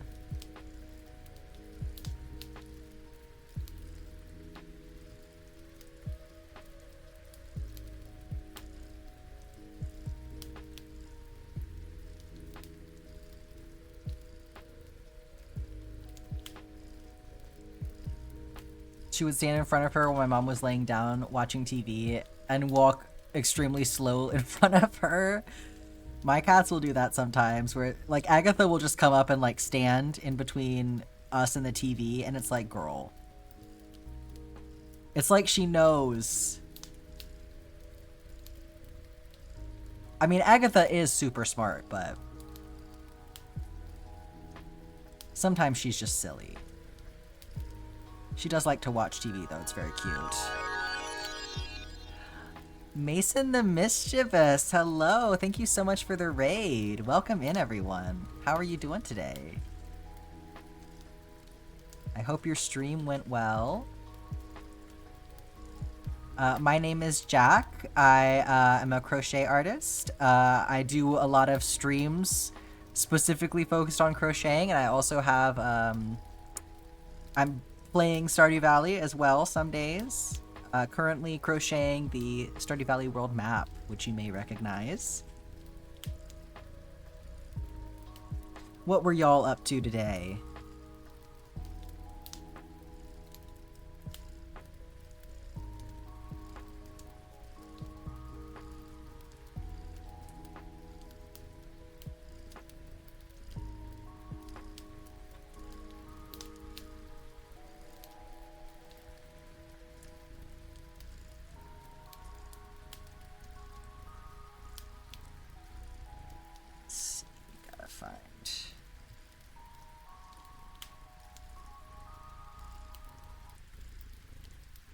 I'll just bring this over.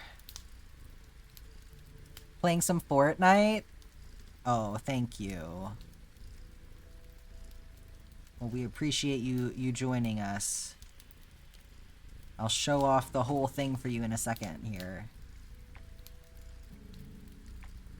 So you can see where we're at so far.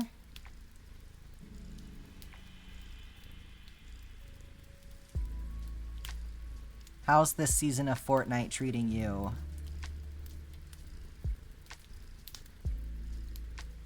I'm not playing this one because I'm pissed off that they put Harry Potter in, but maybe I'll get back into it in another season.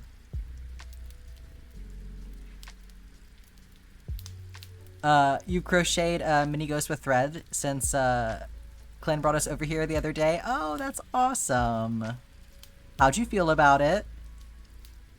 I've had some people who were like, oh, I was inspired to try this because of you, and I hated it. I'm like, that's totally fair. Bye, Nickel. Good job completing your workout. Okay, water time. You got it, Chloe. Chloe, you've been influenced by everyone else, I see. Oh, they added Ninjago? They've got everything. It's crazy, the amount of IP they have.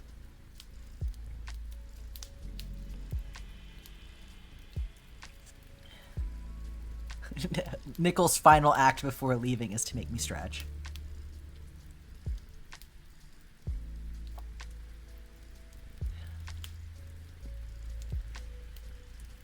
You don't go into the shop or the grotto on stream because of it? Yeah, absolutely.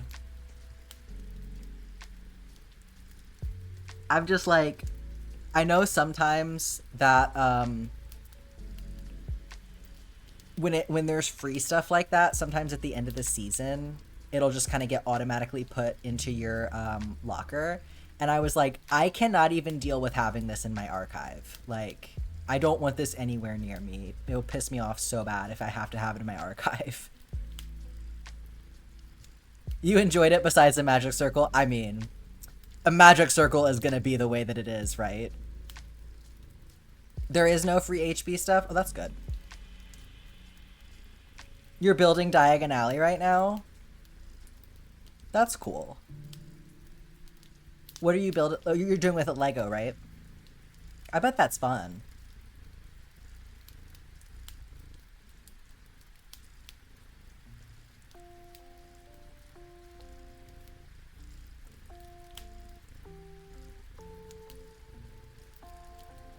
Yeah, used to be a big fan myself, but fuck J.K. Rowling. It's super tiny and your fingers hurt so much, I bet.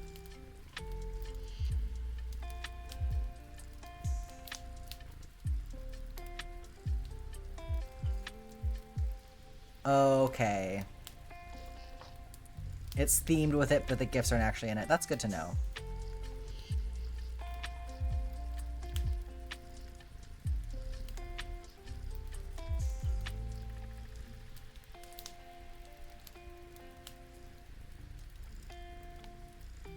You got the Lego bugs for Christmas?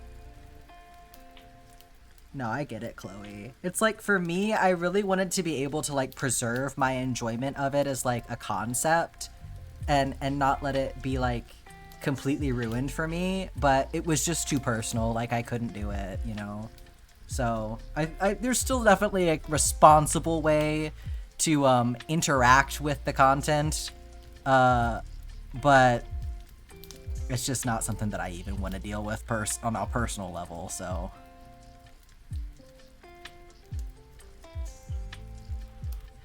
Yeah, like...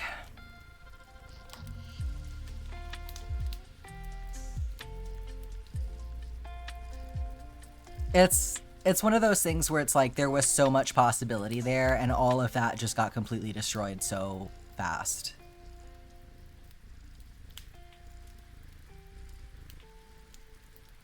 Oh, I need to plug my headphones in. 1 second.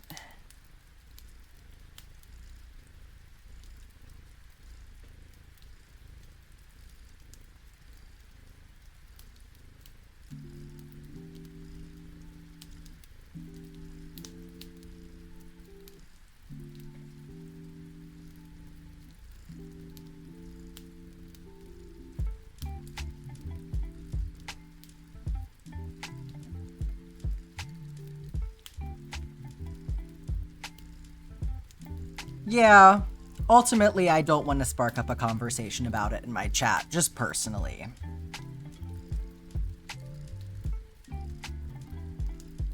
I know I mentioned it, but we can move on from it, because it makes me sick even just talking about it, so...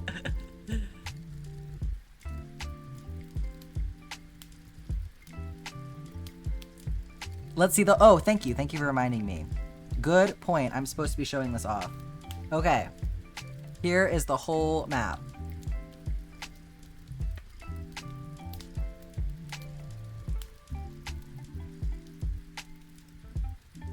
Yeah, it's so big, it doesn't even fit in the frame. Hang on. Okay. I have to zoom out a little bit so you can see the whole thing.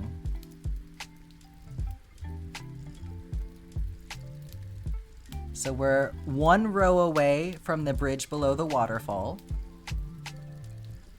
We got the community center over halfway done at this point. There's the little playground. The bus stop is over here.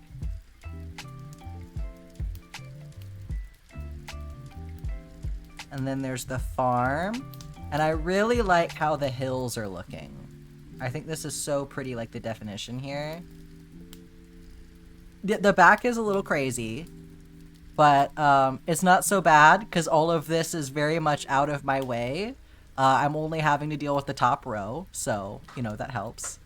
Looking forward to the solid yellow of the desert? Absolutely. It's gonna speed things up so much. Like, once I get into the last quarter of it, the last quarter of it starts basically right where the cliffs at the border of the desert are. So the last quarter, I think, is going to go faster. Like the first quarter was pretty quick because it was basically so much ocean, but the middle 2 quarters, like the second quarter and the third quarter, have been the most intense in terms of detail. So I think I may be able to like get some regain some speed in the last quarter. But yeah. I think it seems a lot worse than it is to work with. But I don't know. Maybe that's just a me thing. How long has this taken so far? So I started working on this in April. So, what did I... Oh, there it is. It's been 38 weeks, and I'm estimating I spent about 410 hours, roughly. It's very much an estimate. But yes, I'm not weaving anything in. It's going to get a backing. Yes. So there will be an entire stream dedicated to tying all of the ends off, so that I can, and trimming them and stuff so that I can finish that. Yeah, when we get to the last 10 rows, I'm going to do a subathon and stream every single day until the crochet portion of it is done.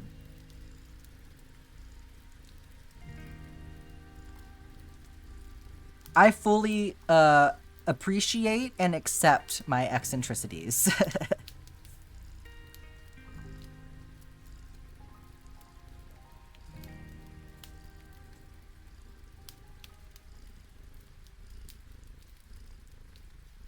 It's like I've always got to be looking for a way to like learn something new and do something different, and like I'll get bored, you know?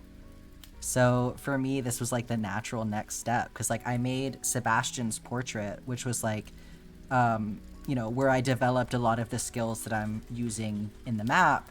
But and I want to go back and make a lot of the other villager portraits as well. That's a goal of mine. But I was like, I feel like I want to do something bigger from here, and so naturally I went like 10 times bigger. Making you want to revisit your album cover project, but you got to do design work for that. Yeah, much easier to work from existing pixels. No, absolutely. Like, I do feel like people are overstating how much creative work I'm putting into this at times, because I'm like, I didn't have to do anything like to make the image. Like, I'm just copying it, you know, one for one.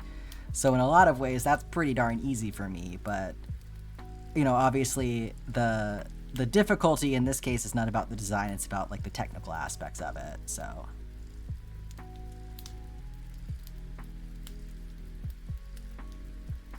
yeah, it'll pixelate stuff, but yeah, it's doesn't necessarily make it look good.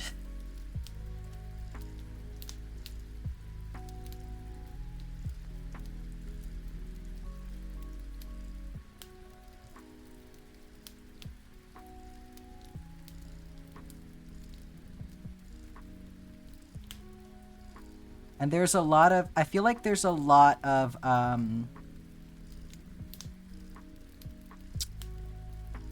tweaks that you want to make to a pixelated image as well, to sort of optimize it for crochet. Like in this case, I didn't really have to worry about that as much because of the scale of it. Like, it's so small that a lot of that stuff gets hidden. But like, if I was gonna make a larger tapestry piece, I would really want to think about those aspects of it, like the zigzagging of the stitches and things like that. So it's like, you know, you absolutely can just plug things into Stitch Fiddle and go. It's an option, but it's sort of like, if you want to optimize your design, there's a lot more that goes into it. Yeah, tapestry crochet has its faults, yeah, but I feel like, you know, part of mastering a skill is like learning how to work within those faults. Oh yeah, like make a base and then cross stitch on top of it, for sure. I know that there are a lot of people that like to do it that way, like that person that makes the Stardew pillows. That's how they do them. That's how they get them so clean, is they cross stitch them. Like the chickens and stuff.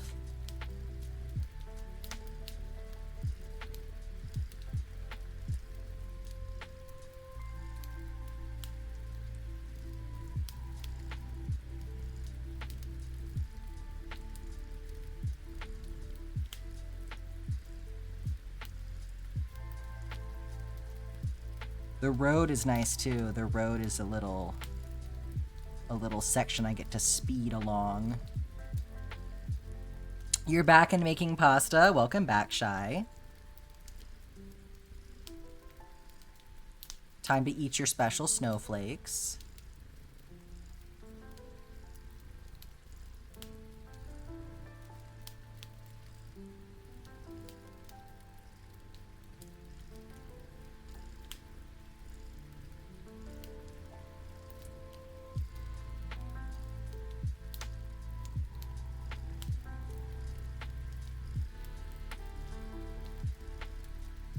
Back to give me water time. Thank you very much.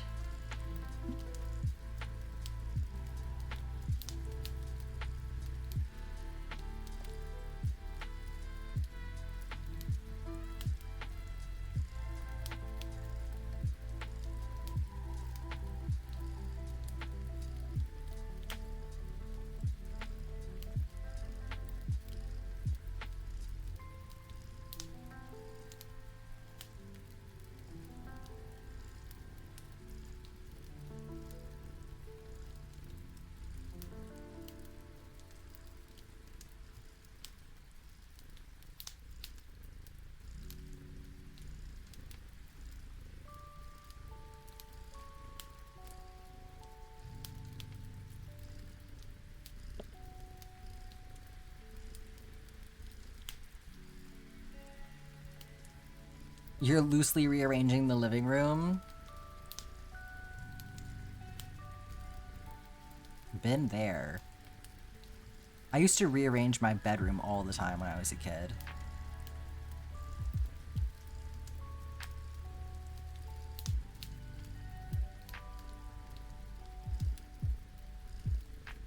Yeah, have fun playing Stardew, Zephyr, absolutely.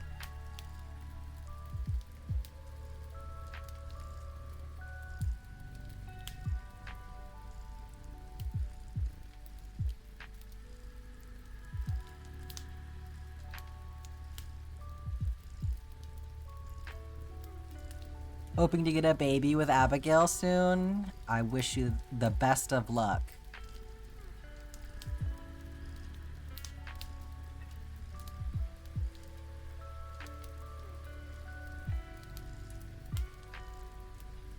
Oh my gosh. This is such a teeny weeny little end to be leaving, but I don't want to bring... Well, I guess I'm going to need to bring a little bit more in anyway, because there actually is one more pixel of this, so... Fine, I'll do it. Which? This one. So annoying when you, like, just barely don't have enough on there. Then this... That's not really enough either. Your Junimos are out. I'm so excited to get a Junimo hut. I've never had one before in my save. They're so cute. I gotta remember to go over to Joja Mart, the corpse of Joja Mart, and check out the final bundle.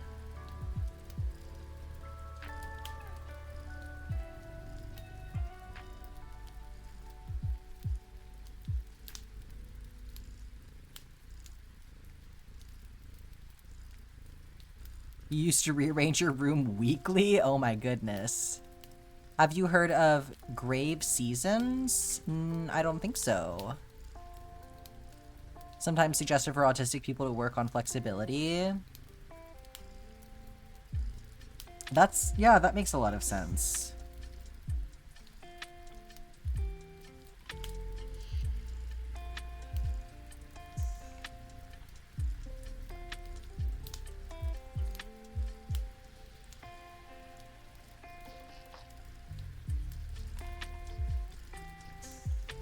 I got that combo, the ADHD combo, where I crave the novelty.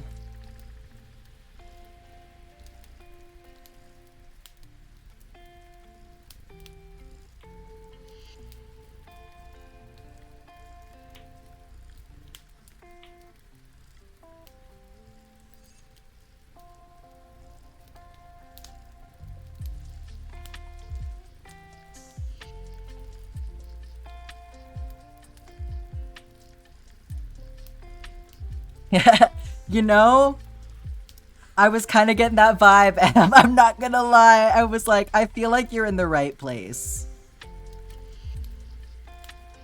What happens to the movie theater if you go the Joja route? I believe the community center becomes the movie theater.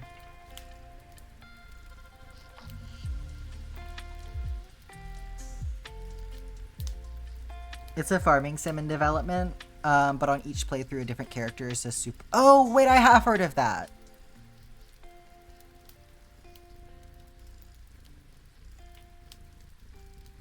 Yeah, interesting concept for sure.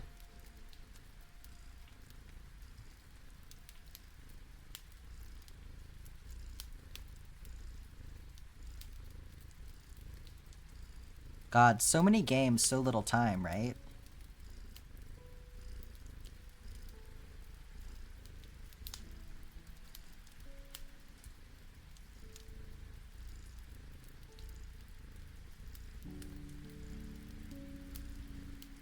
I feel like there's definitely some good stuff coming up in the next year or two.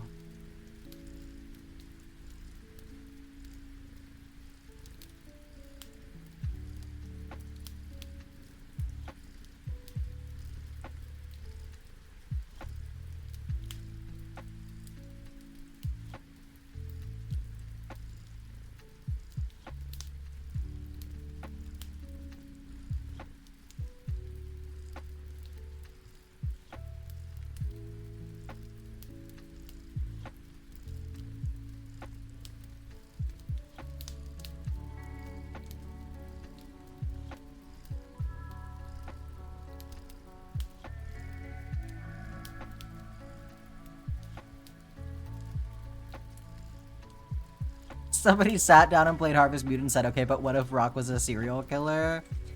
It's so interesting how many games there are, honestly, that do play with that overlap in genre.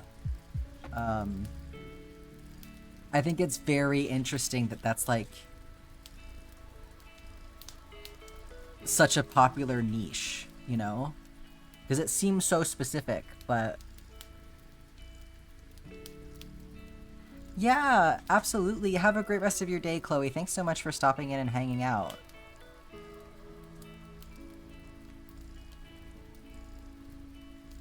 It's like the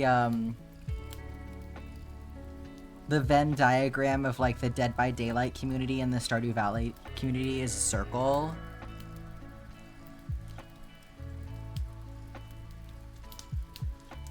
And Sims, yeah. Well, okay, when you put it like that, that makes so much sense because I feel like Sims is like where the entire concept of like a farm sim and like a chaotic murder game shake hands.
Thanks for hanging out, Trill. It was great to see you.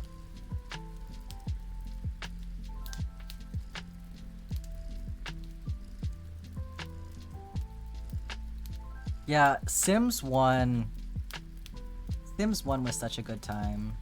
You know, that's my OG Sims experience, and really haven't played any of the others as much as I played Sims 1. Like, I skipped over 2 and 3 pretty much because I did not have a computer that could handle them at the time. So Sims 4 was kind of like where I got to like touch base with what was happening with The Sims again, but Man, did I ever delight in, you know, that the things that you could do with a pool in The Sims 1.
When you were in high school, you found The Sims 1, all the EPs at Goodwill, and both brought them home and played them on the ancient laptop.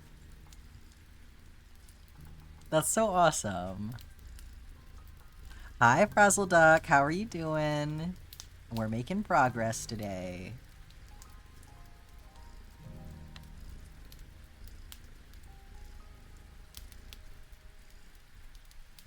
I think I'm very nearly into the last section here, which is nice.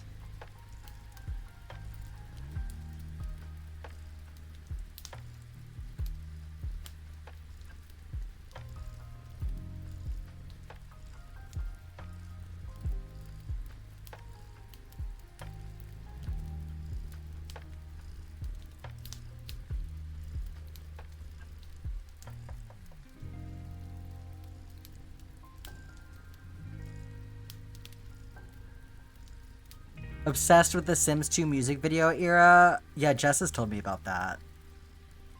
Every time your game got buggy, you had to completely uninstall and reinstall. God. What a time to be alive. Is that the farm? The farm is complete. I am on the mountain path, so above the farm.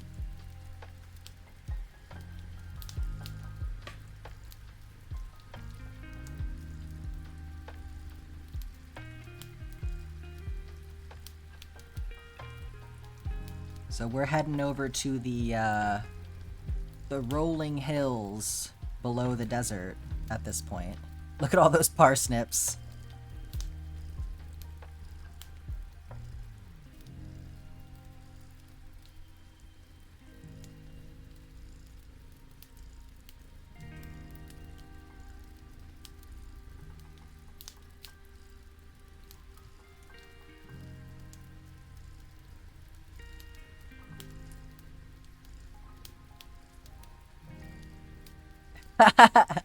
Just people living their life and glitching out, truly. Oh, that's where you are but cross-stitching and going the other way? That's so funny. Have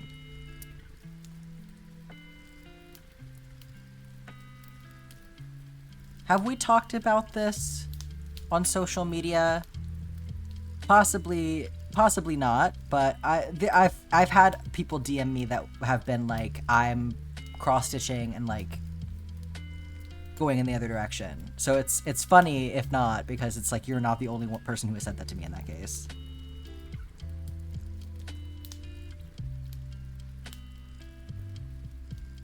Possibly. Well, it's very cool either way.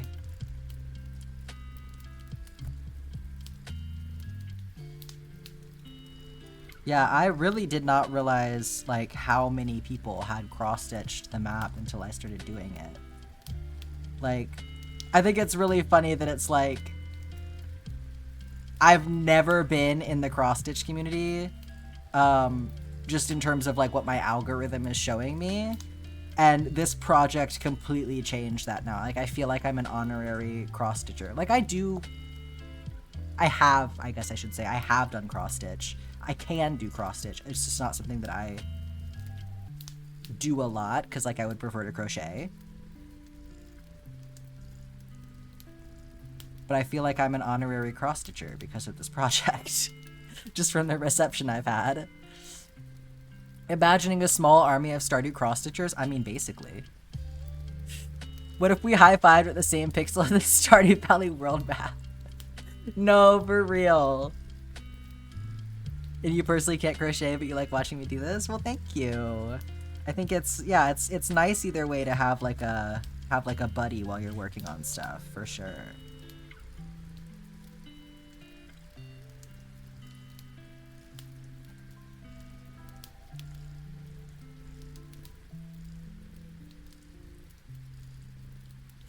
You gotta bring your buddy so you don't get lost.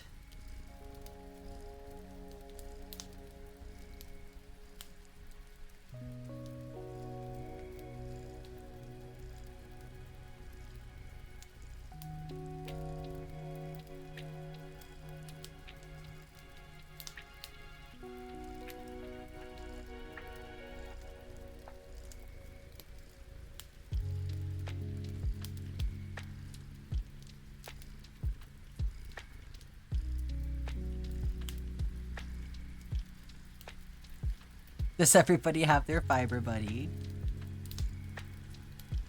You can crochet, but not, yeah. No, I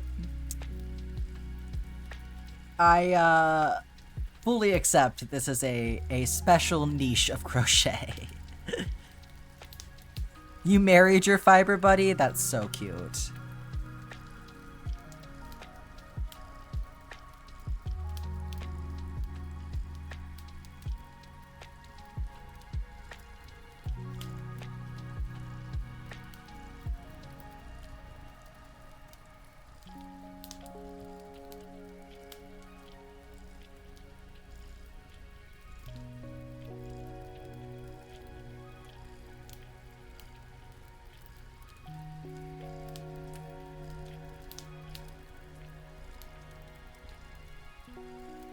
I need to bring in some more green here.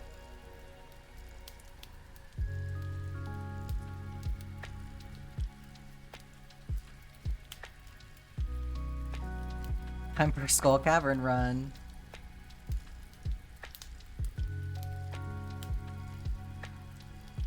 You see this in the thread granny square blanket on the same scale? You know, I'm honored to be compared to that project, truly. Have you seen how they're doing lately? They're almost done. They're putting a border on it. Can you believe it? Let's see if I can do this without headphones. Oh my gosh. Best of luck to you.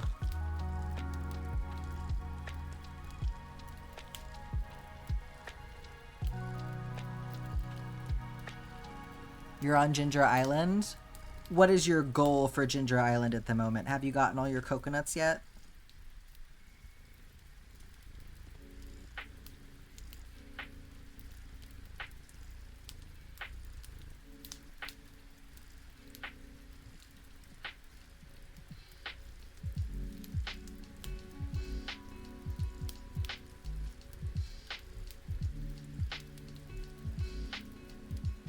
You're getting a mango sapling?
was talking to my mom the other day,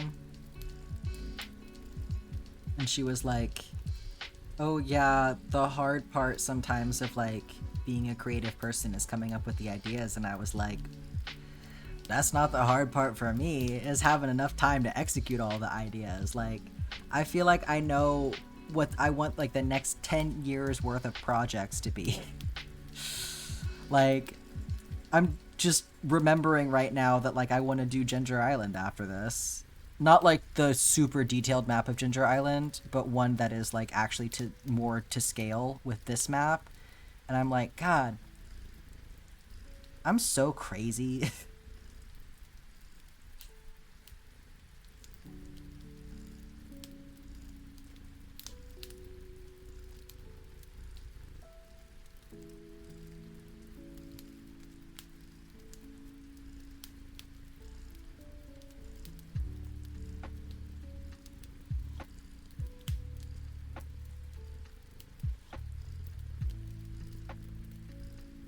Yeah, every panel of Stardew. Just make Stardew Valley but crochet. Like, animate it. Sure, why not?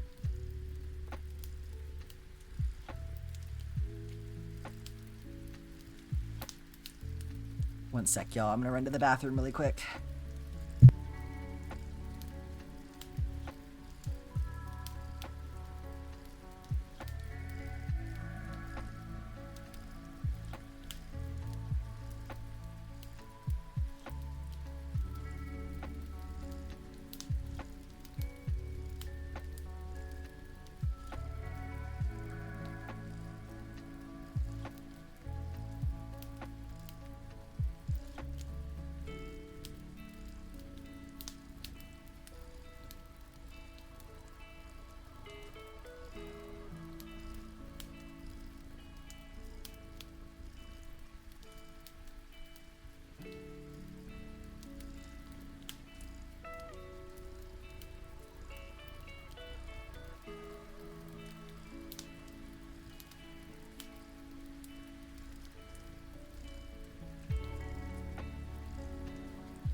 You would agree that I'm an honorary member of the Cross Stitch Club? Thank you, Mason.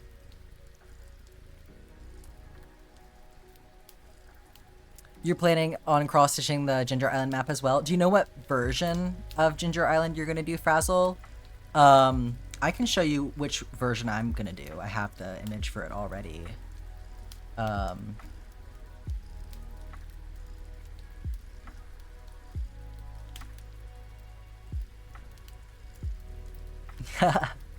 Yeah, you do you, absolutely.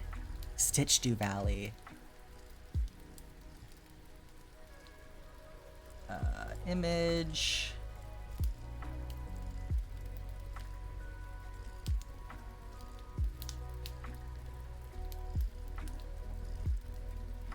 Gotta get into all of my folders here. Okay. Oh my god, it's so small, you can't even see it. I need to make a bigger version. But in this version, I know it looks super bad, but this one will be more to scale with the version of the map that I'm doing right now. Because it's about, I think it's about 120 or something pixels across. So it's about a quarter of the size of the map. But like, if you do the really detailed version of Ginger Island, it's like 300 pixels across. So it will be almost the same size as the mainland map, which does not make sense to me. And then also the details are like, would be more detailed, you know, than the mainland map. So I want to have something that like when I display them next to each other, they make sense together. So I'm going to do this version.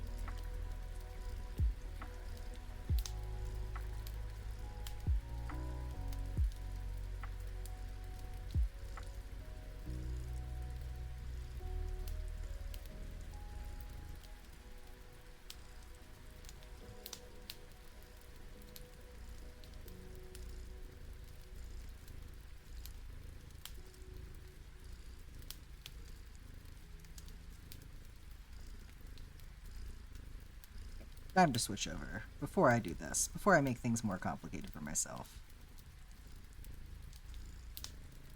I'm into the last section here.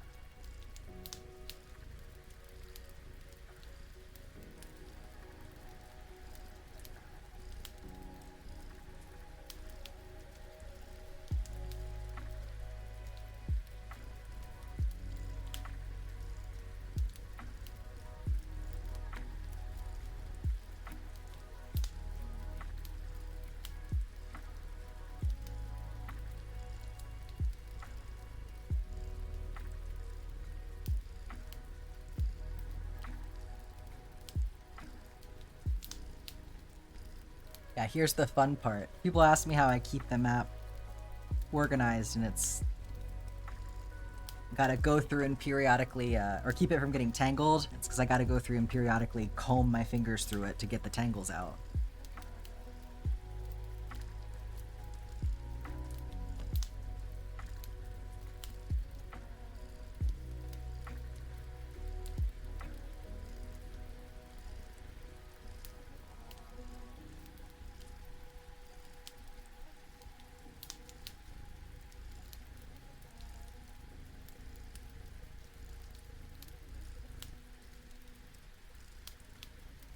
And then everything gets wound up and clipped to the bottom.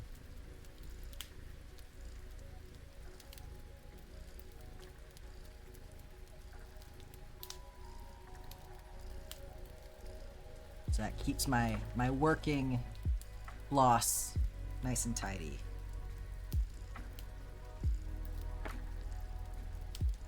We're getting to the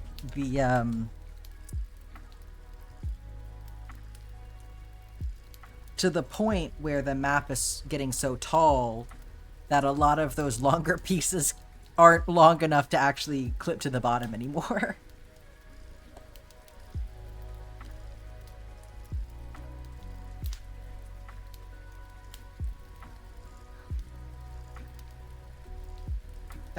Can you imagine if I just started crocheting with a 3.5mm hook?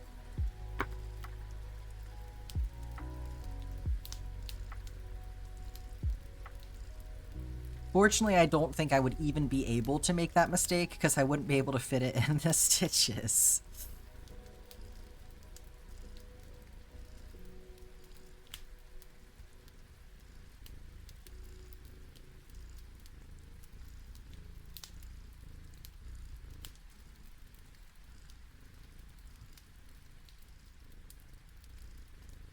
Don't worry, Nightbot.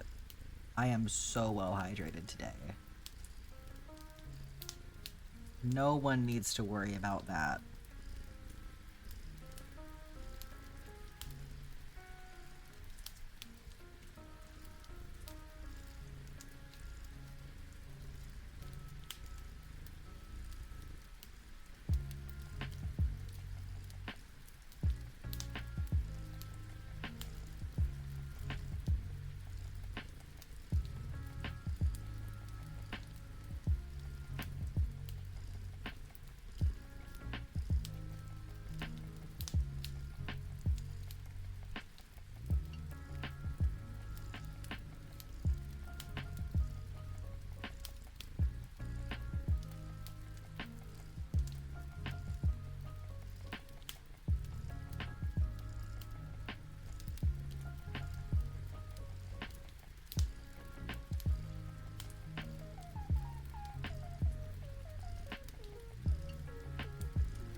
Feel like we tuckered everyone out nice and early today. We just went straight into the crazy conversations this stream.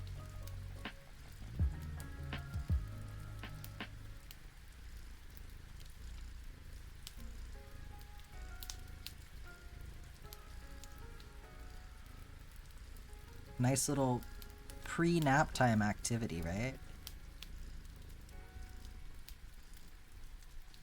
You're just like, oh no, absolutely. Please chill.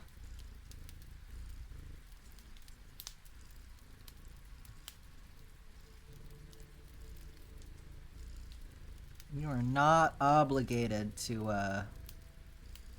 say a damn thing in here.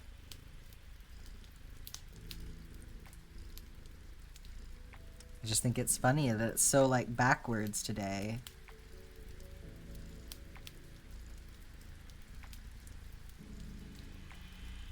Yeah, oh, you should absolutely rest, Ash, yeah. Please do. No, not a call out by any means. Just think that it's funny that we, like, front-loaded all the chaos. It feels natural after, like, the conversations that we had for everyone to be, like, relaxing now.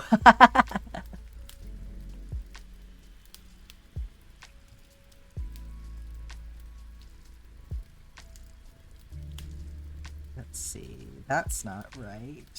Where did I mess up?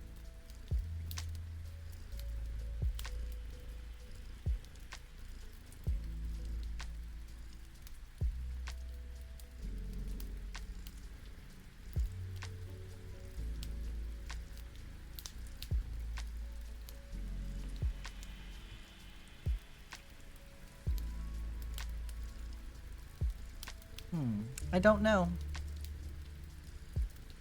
Buying new animal homes in Stardew? Absolutely.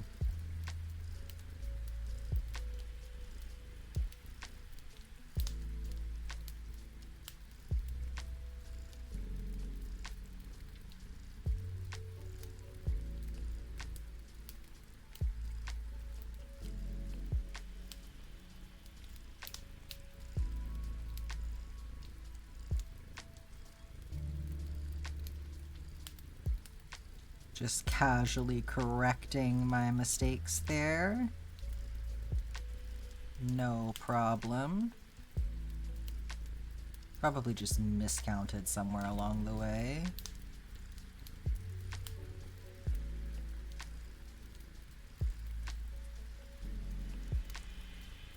What did you miss? How long have you been gone?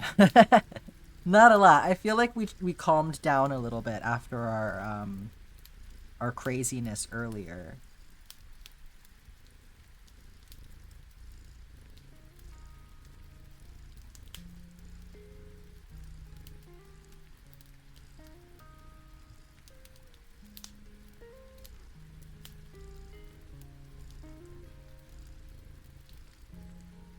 Feel like you missed the bus.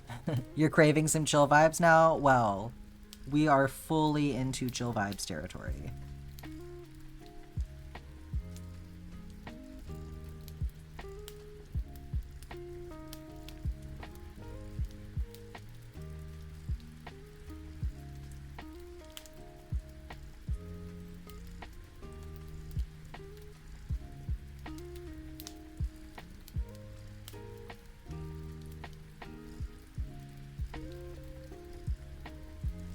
One, two, three. Let's eat.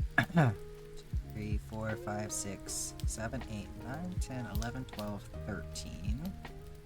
1, 2, 3, 4, 5, 6, 7, 8, 9, 10, 11, 12, 13. So it's not right there.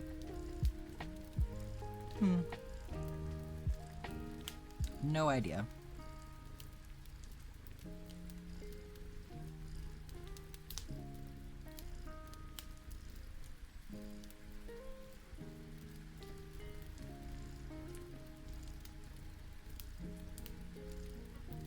At least with these super organic shapes, if something is a little bit, like, off, you really cannot tell.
God, sorry for anybody who just got an ad break jump scare.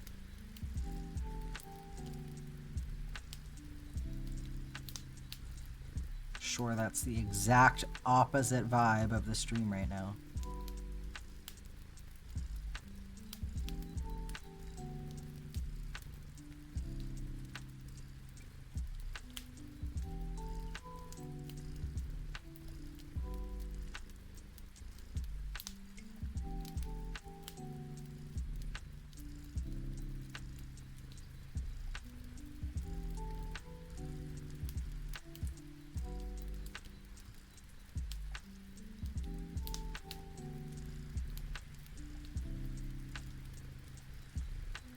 Oh, I'm sorry that you're having pain, Kiri.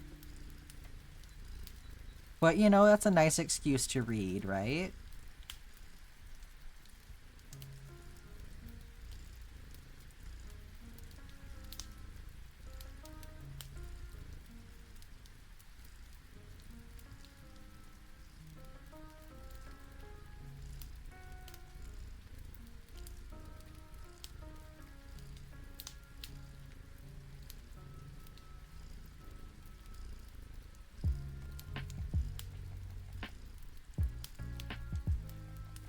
Stretch break, you got it. I'm gonna do like 2 more really quick.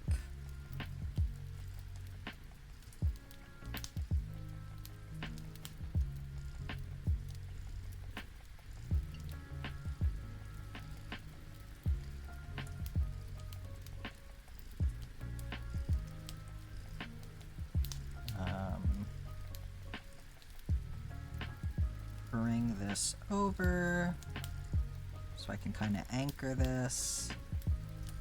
Okay, I actually do need to introduce a new color, so that's not going to be helpful anyway. Okay, I'll put it right there.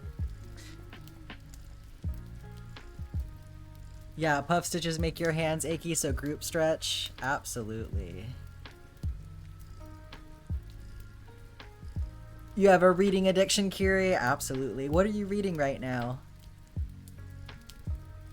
I'm currently reading Dune. I'm really enjoying it. I'm about halfway through the first one. I'm a big reader too. I'll have to show you my bookshelves.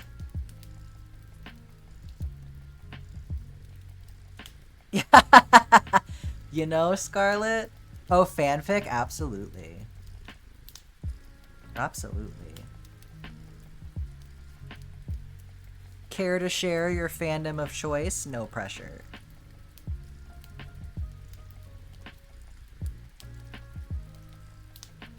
Oh, My Hero?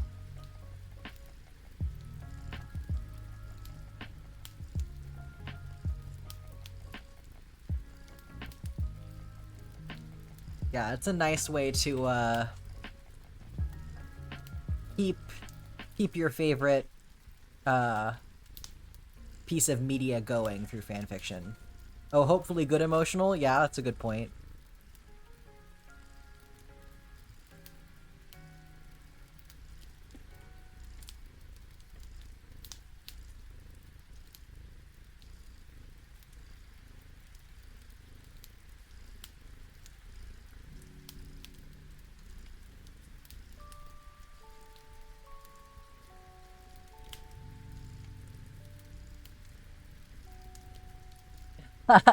Glad you watched it by yourself. Yeah, no, I understand.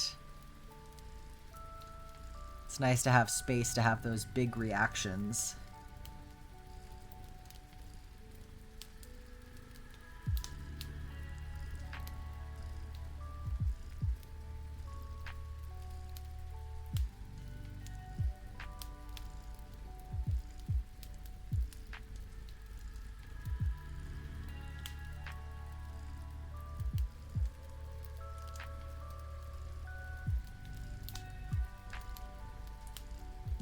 Some stories are like that, yeah, where it's like so much more character focused than plot.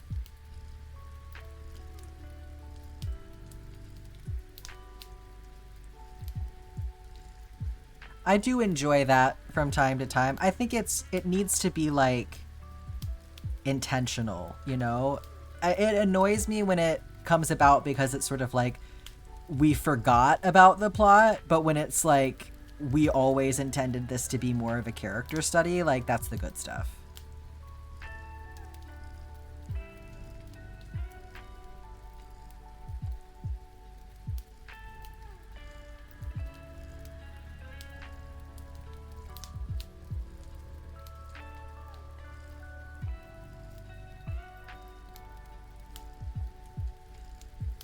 New Skull Cavern record, floor 321. Damn.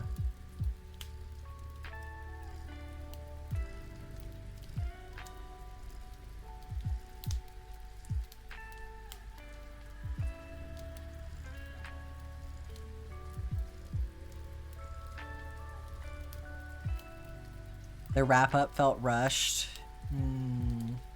Well, yeah, at least you got the fanfic to clear it up for you, for sure. Could not be meat right. I'm on, like, floor 2 and I'm already screaming.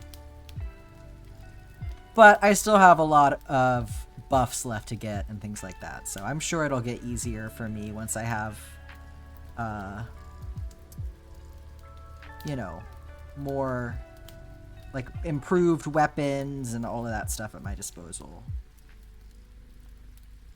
Cleaning up your farm and having a chill day. I love that. I know, I can't wait to just spend a week, like, not leaving the farm at all.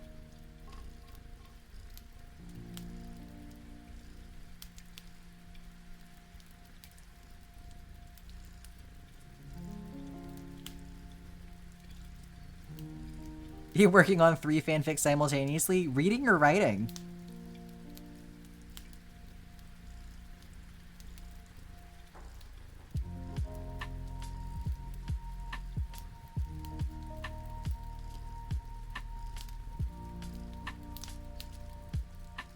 Writing? Excellent. Yeah, which fandom? If you don't mind sharing, of course.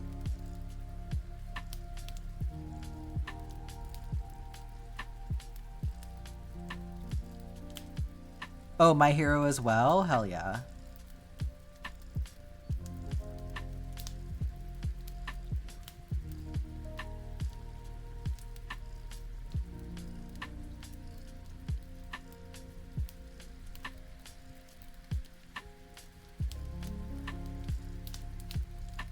Your sister makes fun of you for it.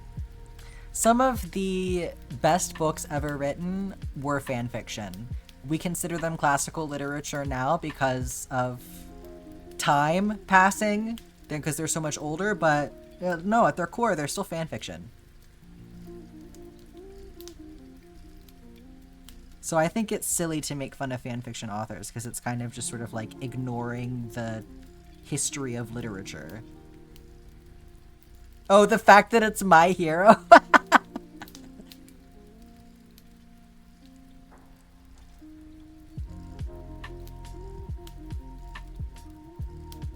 You have over 1,500 bookmark fanfics? Damn. I am so picky with fanfic.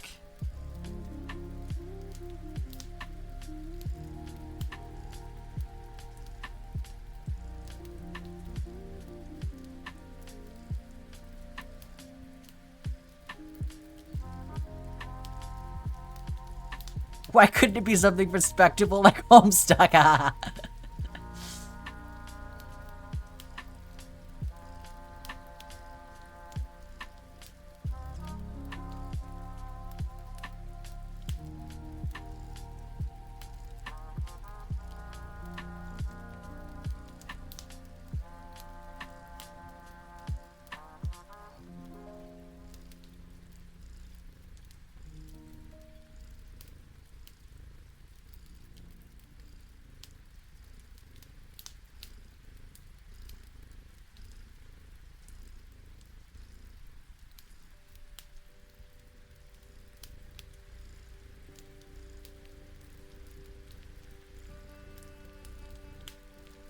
You just write what you wish was out there, absolutely. If you were picky, you'd be dying of boredom. I mean, fair. I think it's like a wonderful thing to not be picky. Being picky is annoying.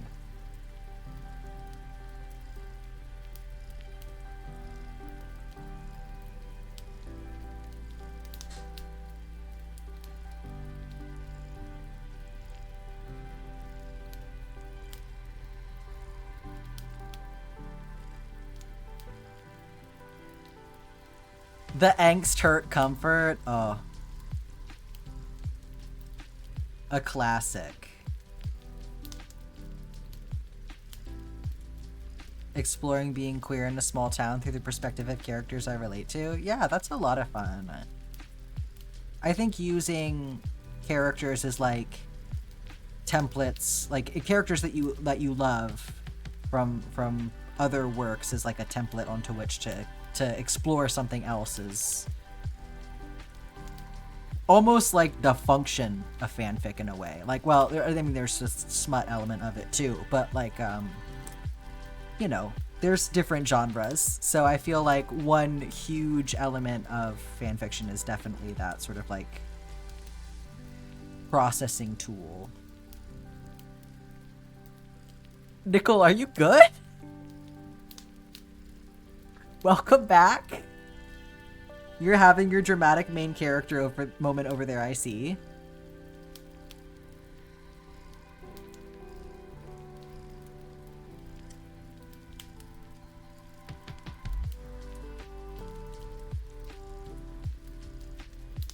Yeah, 2 genres of fanfic: explore and process scenarios and smut. Yeah.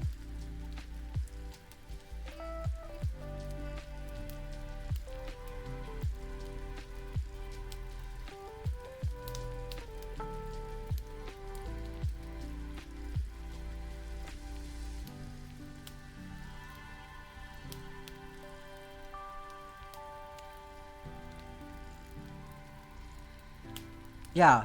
It's no 9/11, but we have indeed found a new topic of conversation.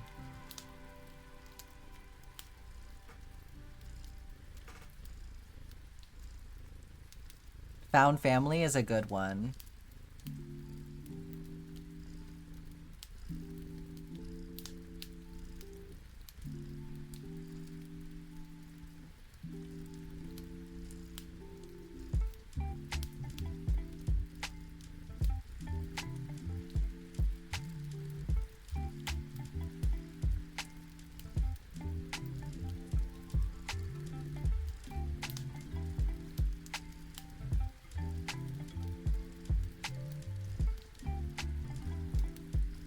Found family or enemies to lover?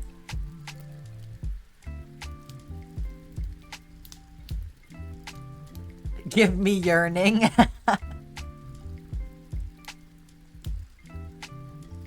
It's about the yearning. I love a slow burn.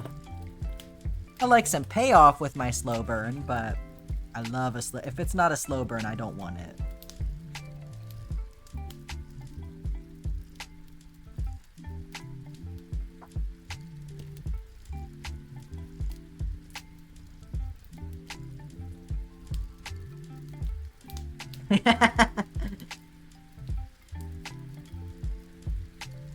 Everything you write is slow burn? Excellent.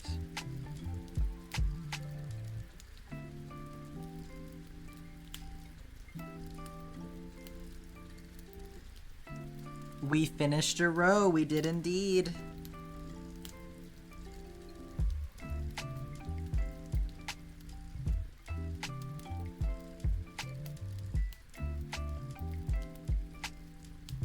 Gonna give it a little stretch.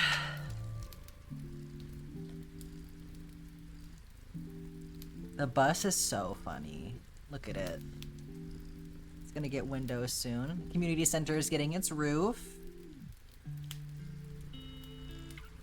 We're fully onto the mountain path above the farm. Oh, I'm sure we can get you some beta readers, Ash. I'm gonna volunteer Jess. Well, Jess may not be a lot of help because it's not the right fandom, but if you need editing help, I'm volunteering Jess.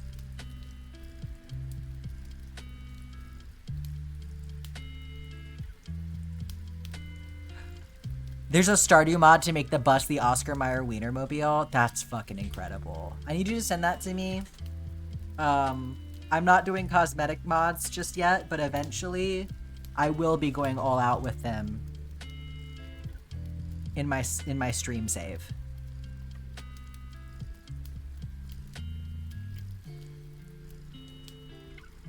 Thank you, Kiri. Yeah,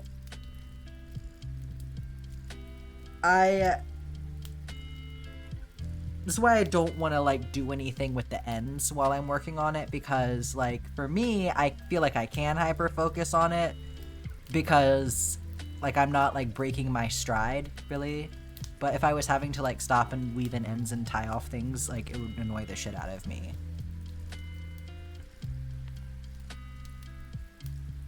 Not that I'm weaving in any ends, but you know what I mean. Address the ends in any way. There's a Stardew mod for everything, truly. No, the forest part is so satisfying. And the hills, I feel like, are going to be just as satisfying, too. Like, I didn't think I was going to enjoy that part of the map as much as I am. It's, like, such a surprise.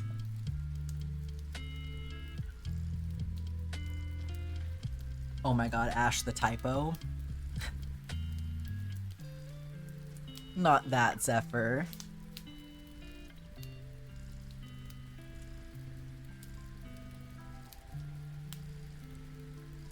Did you blow it up with a bomb? Seen that happen too many times.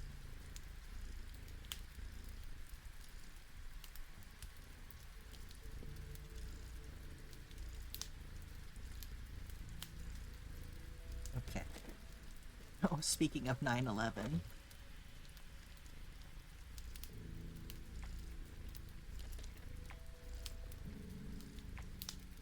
That's what color? I'm sorry!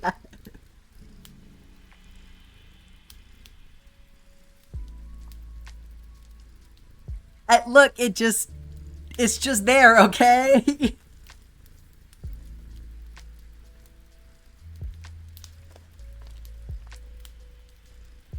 What color is this? There went the chill. I know, we found it again. We got back there in the end.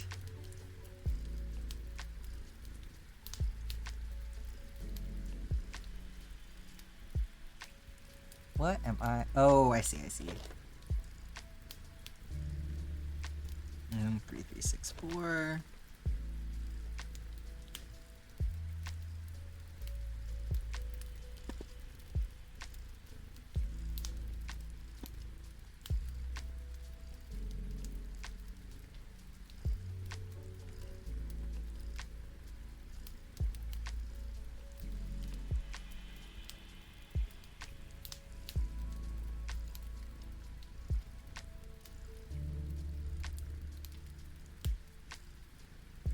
Get a nice little mountain view going up here in the corner.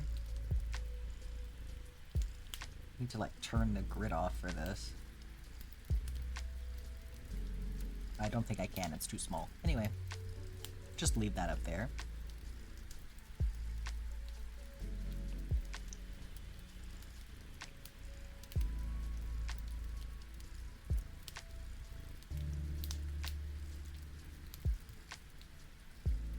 Cows and Disaster is like the movie Twister.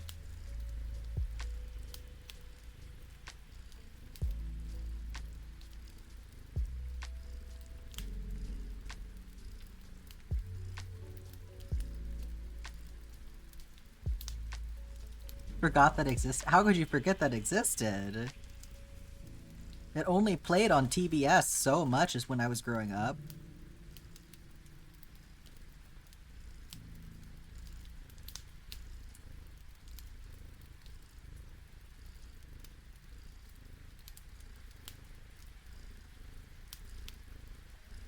You live in Kansas, so it's one of your favorites? That's hilarious.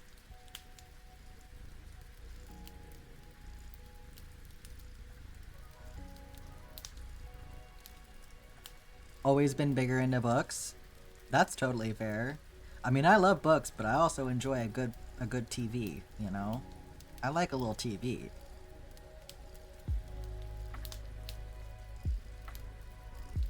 I don't really like audiobooks, so...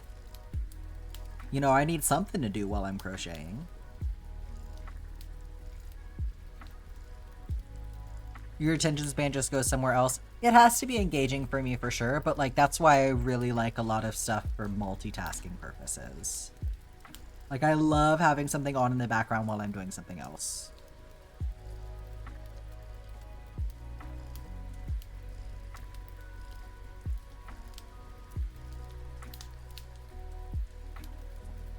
Yeah, absolutely, Kiri.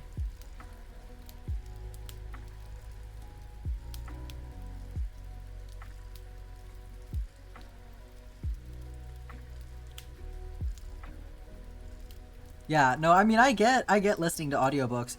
It irritates me because I forget to pay attention to them And I'm a really close reader. Like, I really like to pay attention to what's going on in the story. So, like, it bothers me if I'm missing details because I forget to pay attention to what I'm listening to. So it's like, in theory, they would be great for me, but because I can't focus on them well enough, I miss things, and I hate that. So, like, I did listen, though, to the audiobooks for the Twilight series recently because I was like, I literally don't care if I miss details about them. I just think it's going to be, like, really funny to listen to this. And that was, like, an A+ use of audiobooks. Yeah, just I completely zone out. Also, those books are so fucking repetitive. Like, I can zone out all I want and I haven't missed anything. Jesus.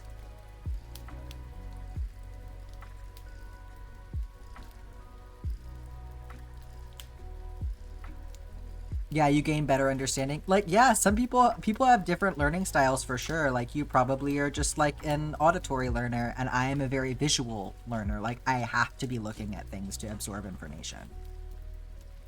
So, like, if I'm just listening to a lecture, I'm not going to retain that information the same as if I'm writing things down during the lecture. And also, like, seeing if somebody is talking, I'm writing things down, I'm writing down notes, and there are slides, like, it's locked in for me, you know?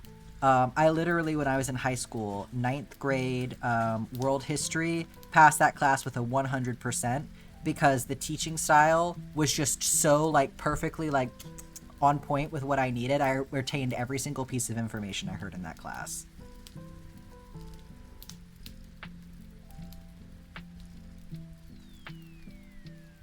Yeah, learn by doing. I mean, I feel like different things too. It's like reading a story isn't something that you're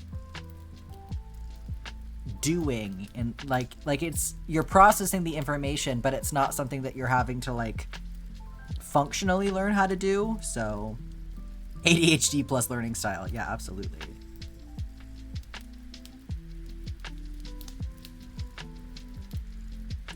Someone explaining a new card game's rules? Bro, I don't play card games. I just can't with that.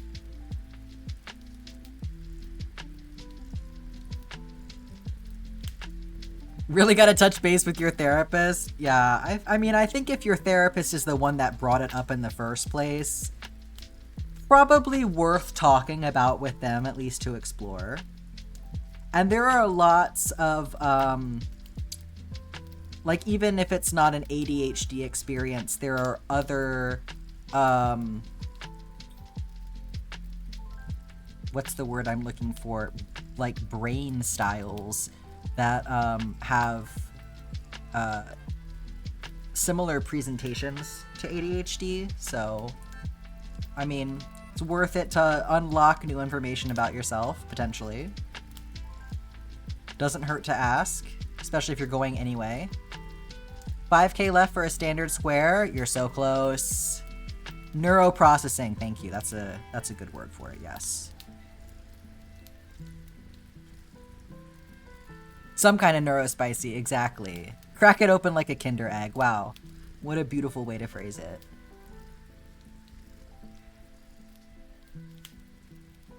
You stop taking notes unless it was like writing down equations for math or chemistry because you can't stop to write while you're watching them work through the problem. That's interesting.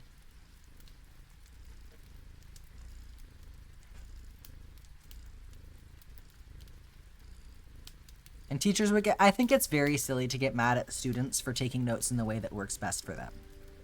You know, like, that doesn't make any sense. Rattle, rattle.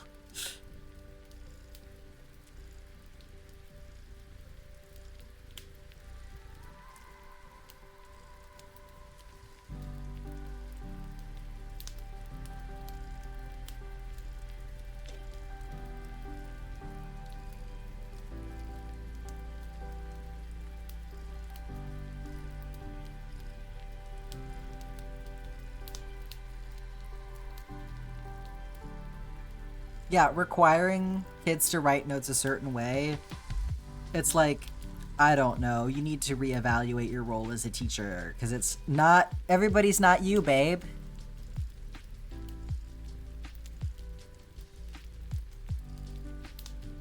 It's like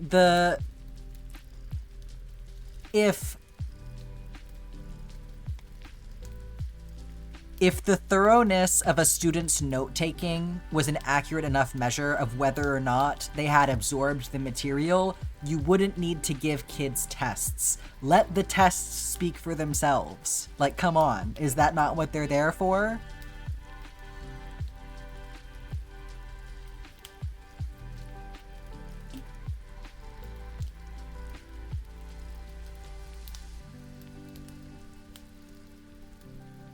You're here, you sure are.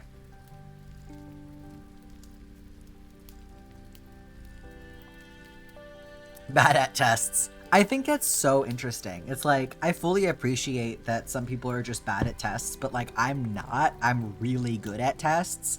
So it's like kind of, I mean, I know that there are lots of different reasons to be bad at tests, but it's kind of fascinating to me to think about like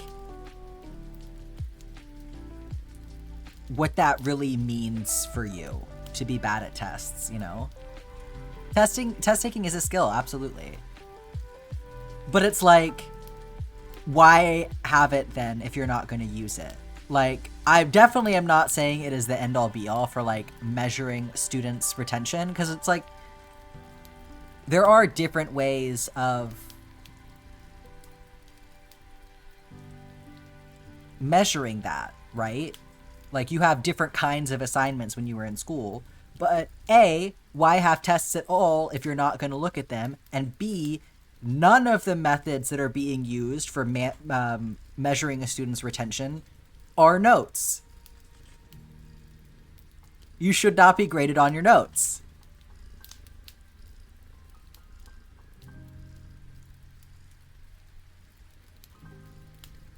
Give people assignments, damn it.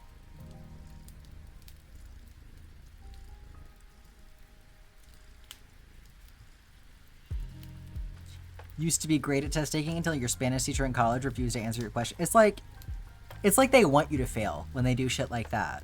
Like, what is the point of you as a teacher if you're not going to answer questions? Grading students in general, it's tricky, yeah. I feel like there are only some environments in which it even makes sense to do it, you know? I don't know. I guess it really depends on the subject matter, but like,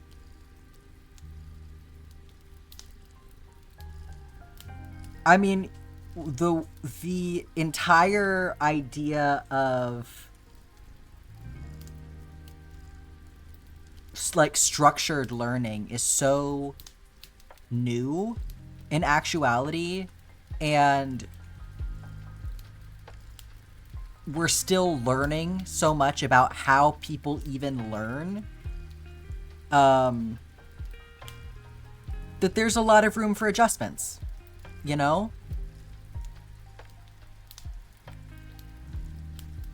Oh yeah, grading music assignments definitely feels strange.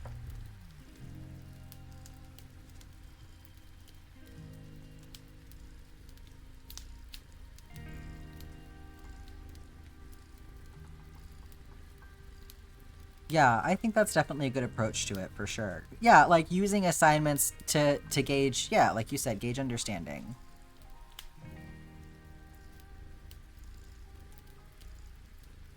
I mean, so much of it, you know, it's because it's not about the teachers actually using tests and assignments as like any kind of teaching tool. It's because it's what the state is requiring, right?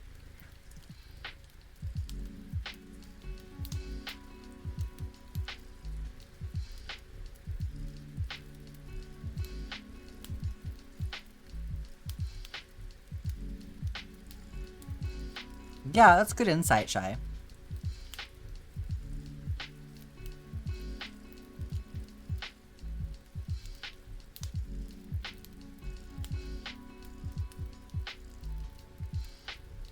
I just think, like, there are so many realms in which I think it's, like, silly to penalize a student for, like, just needing different things, you know?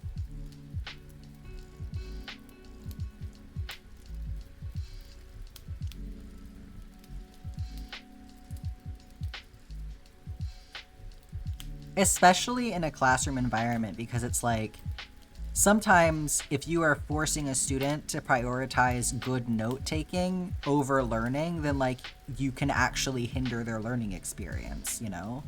Like, yes, there are things to be learned from taking notes, but, like, are you prioritizing that above the actual information sometimes?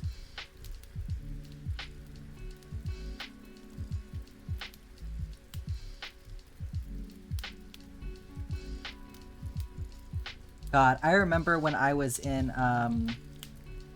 high school calculus, speaking of using the same metric and then everyone fails, high school calculus, my whole class would have failed, and my teacher had to grade us all on a huge curve, because nobody fucking understood what was going on in that class.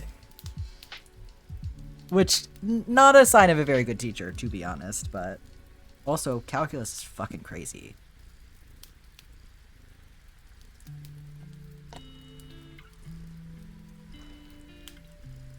You can't judge a fish by how it flies. Absolutely.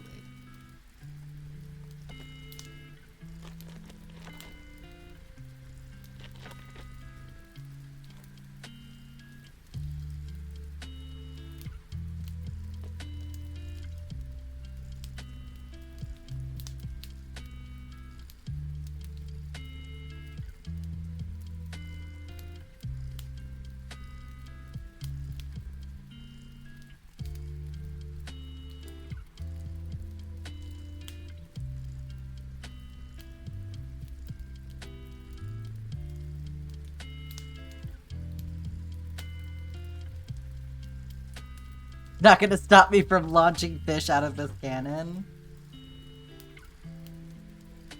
Somebody needs to lock you the hell up.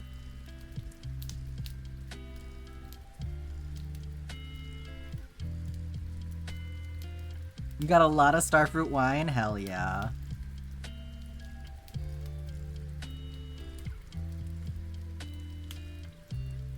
Public school was the canon. Ugh. So real.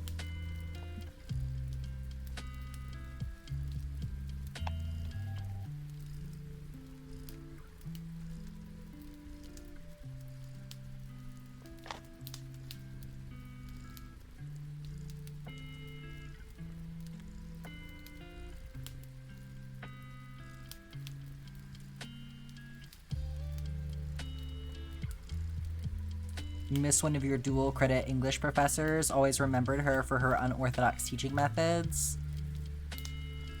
But boy, did it confuse our note takers. It's so nice when you, like, find somebody who just does the exact right thing that you need to learn.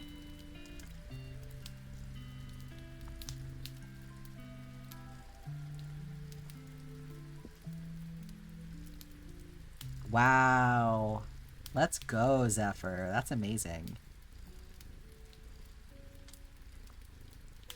Yeah, the science of learning is so cool, but schools are not built to reflect the data. Absolutely.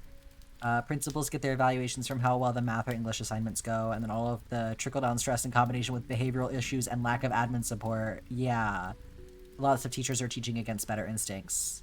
No, absolutely. Like, y'all are fucking set up for failure. 100%. Is absolutely not fair to teachers. That said, there are some real shit teachers out there who don't give a shit about their students. But, by and large, the issues in the school system is not the teacher's fucking fault.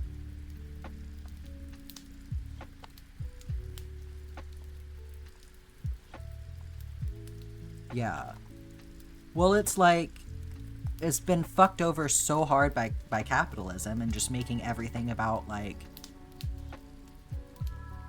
like schools as a vehicle for driving corporate profits, right?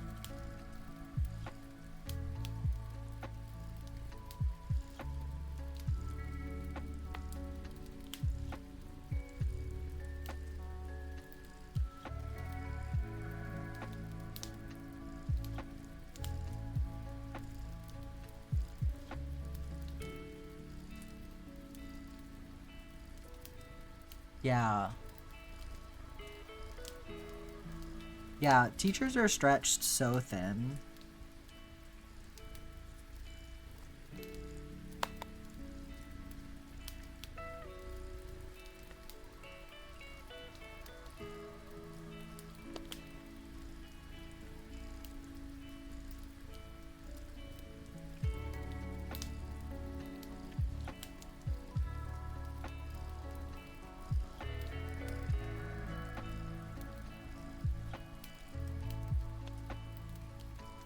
They failed you because you had the highest test score, so obviously you were cheating and lack of dedicated.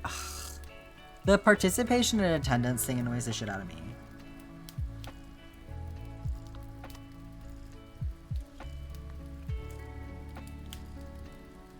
Name the strange lizard in your coop. Oh, Gary's a good one. I like that. Having a good understanding of money and budgeting is such a flex, Gary. Could not be me.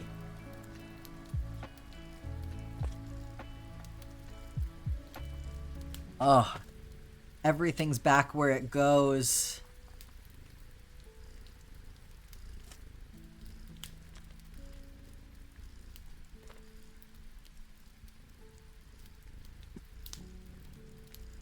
Let's sort through my floss here.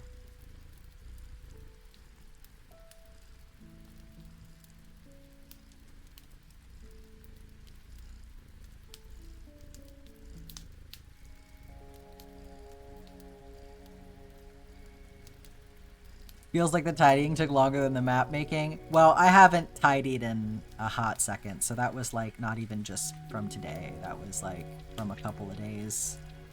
And like a few rows, so that's why it was so bad. I had some of that hiding out of sight.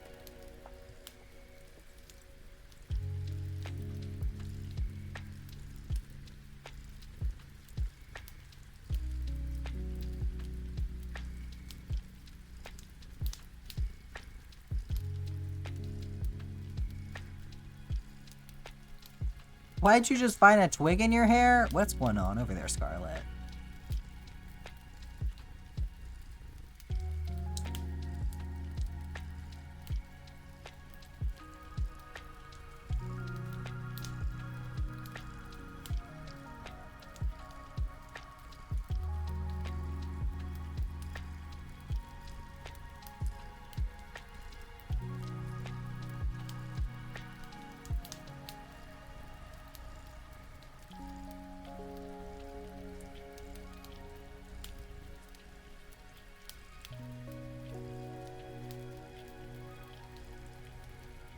Okay.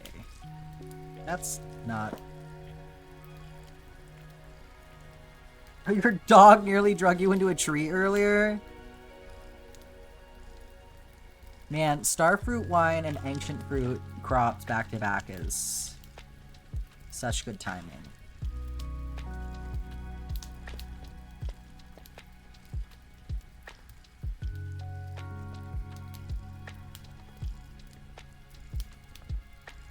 Okay.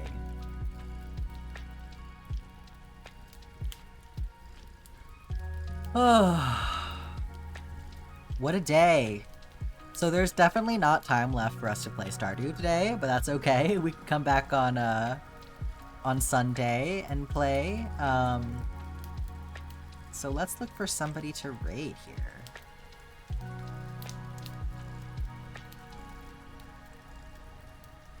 One more water time, you got it. I'll take care of that.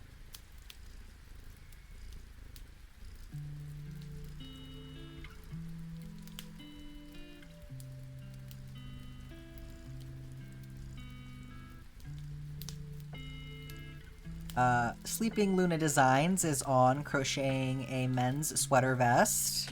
That sounds like it'll be good for a lot of us to watch. Yeah, gotta get your streak up on Sunday.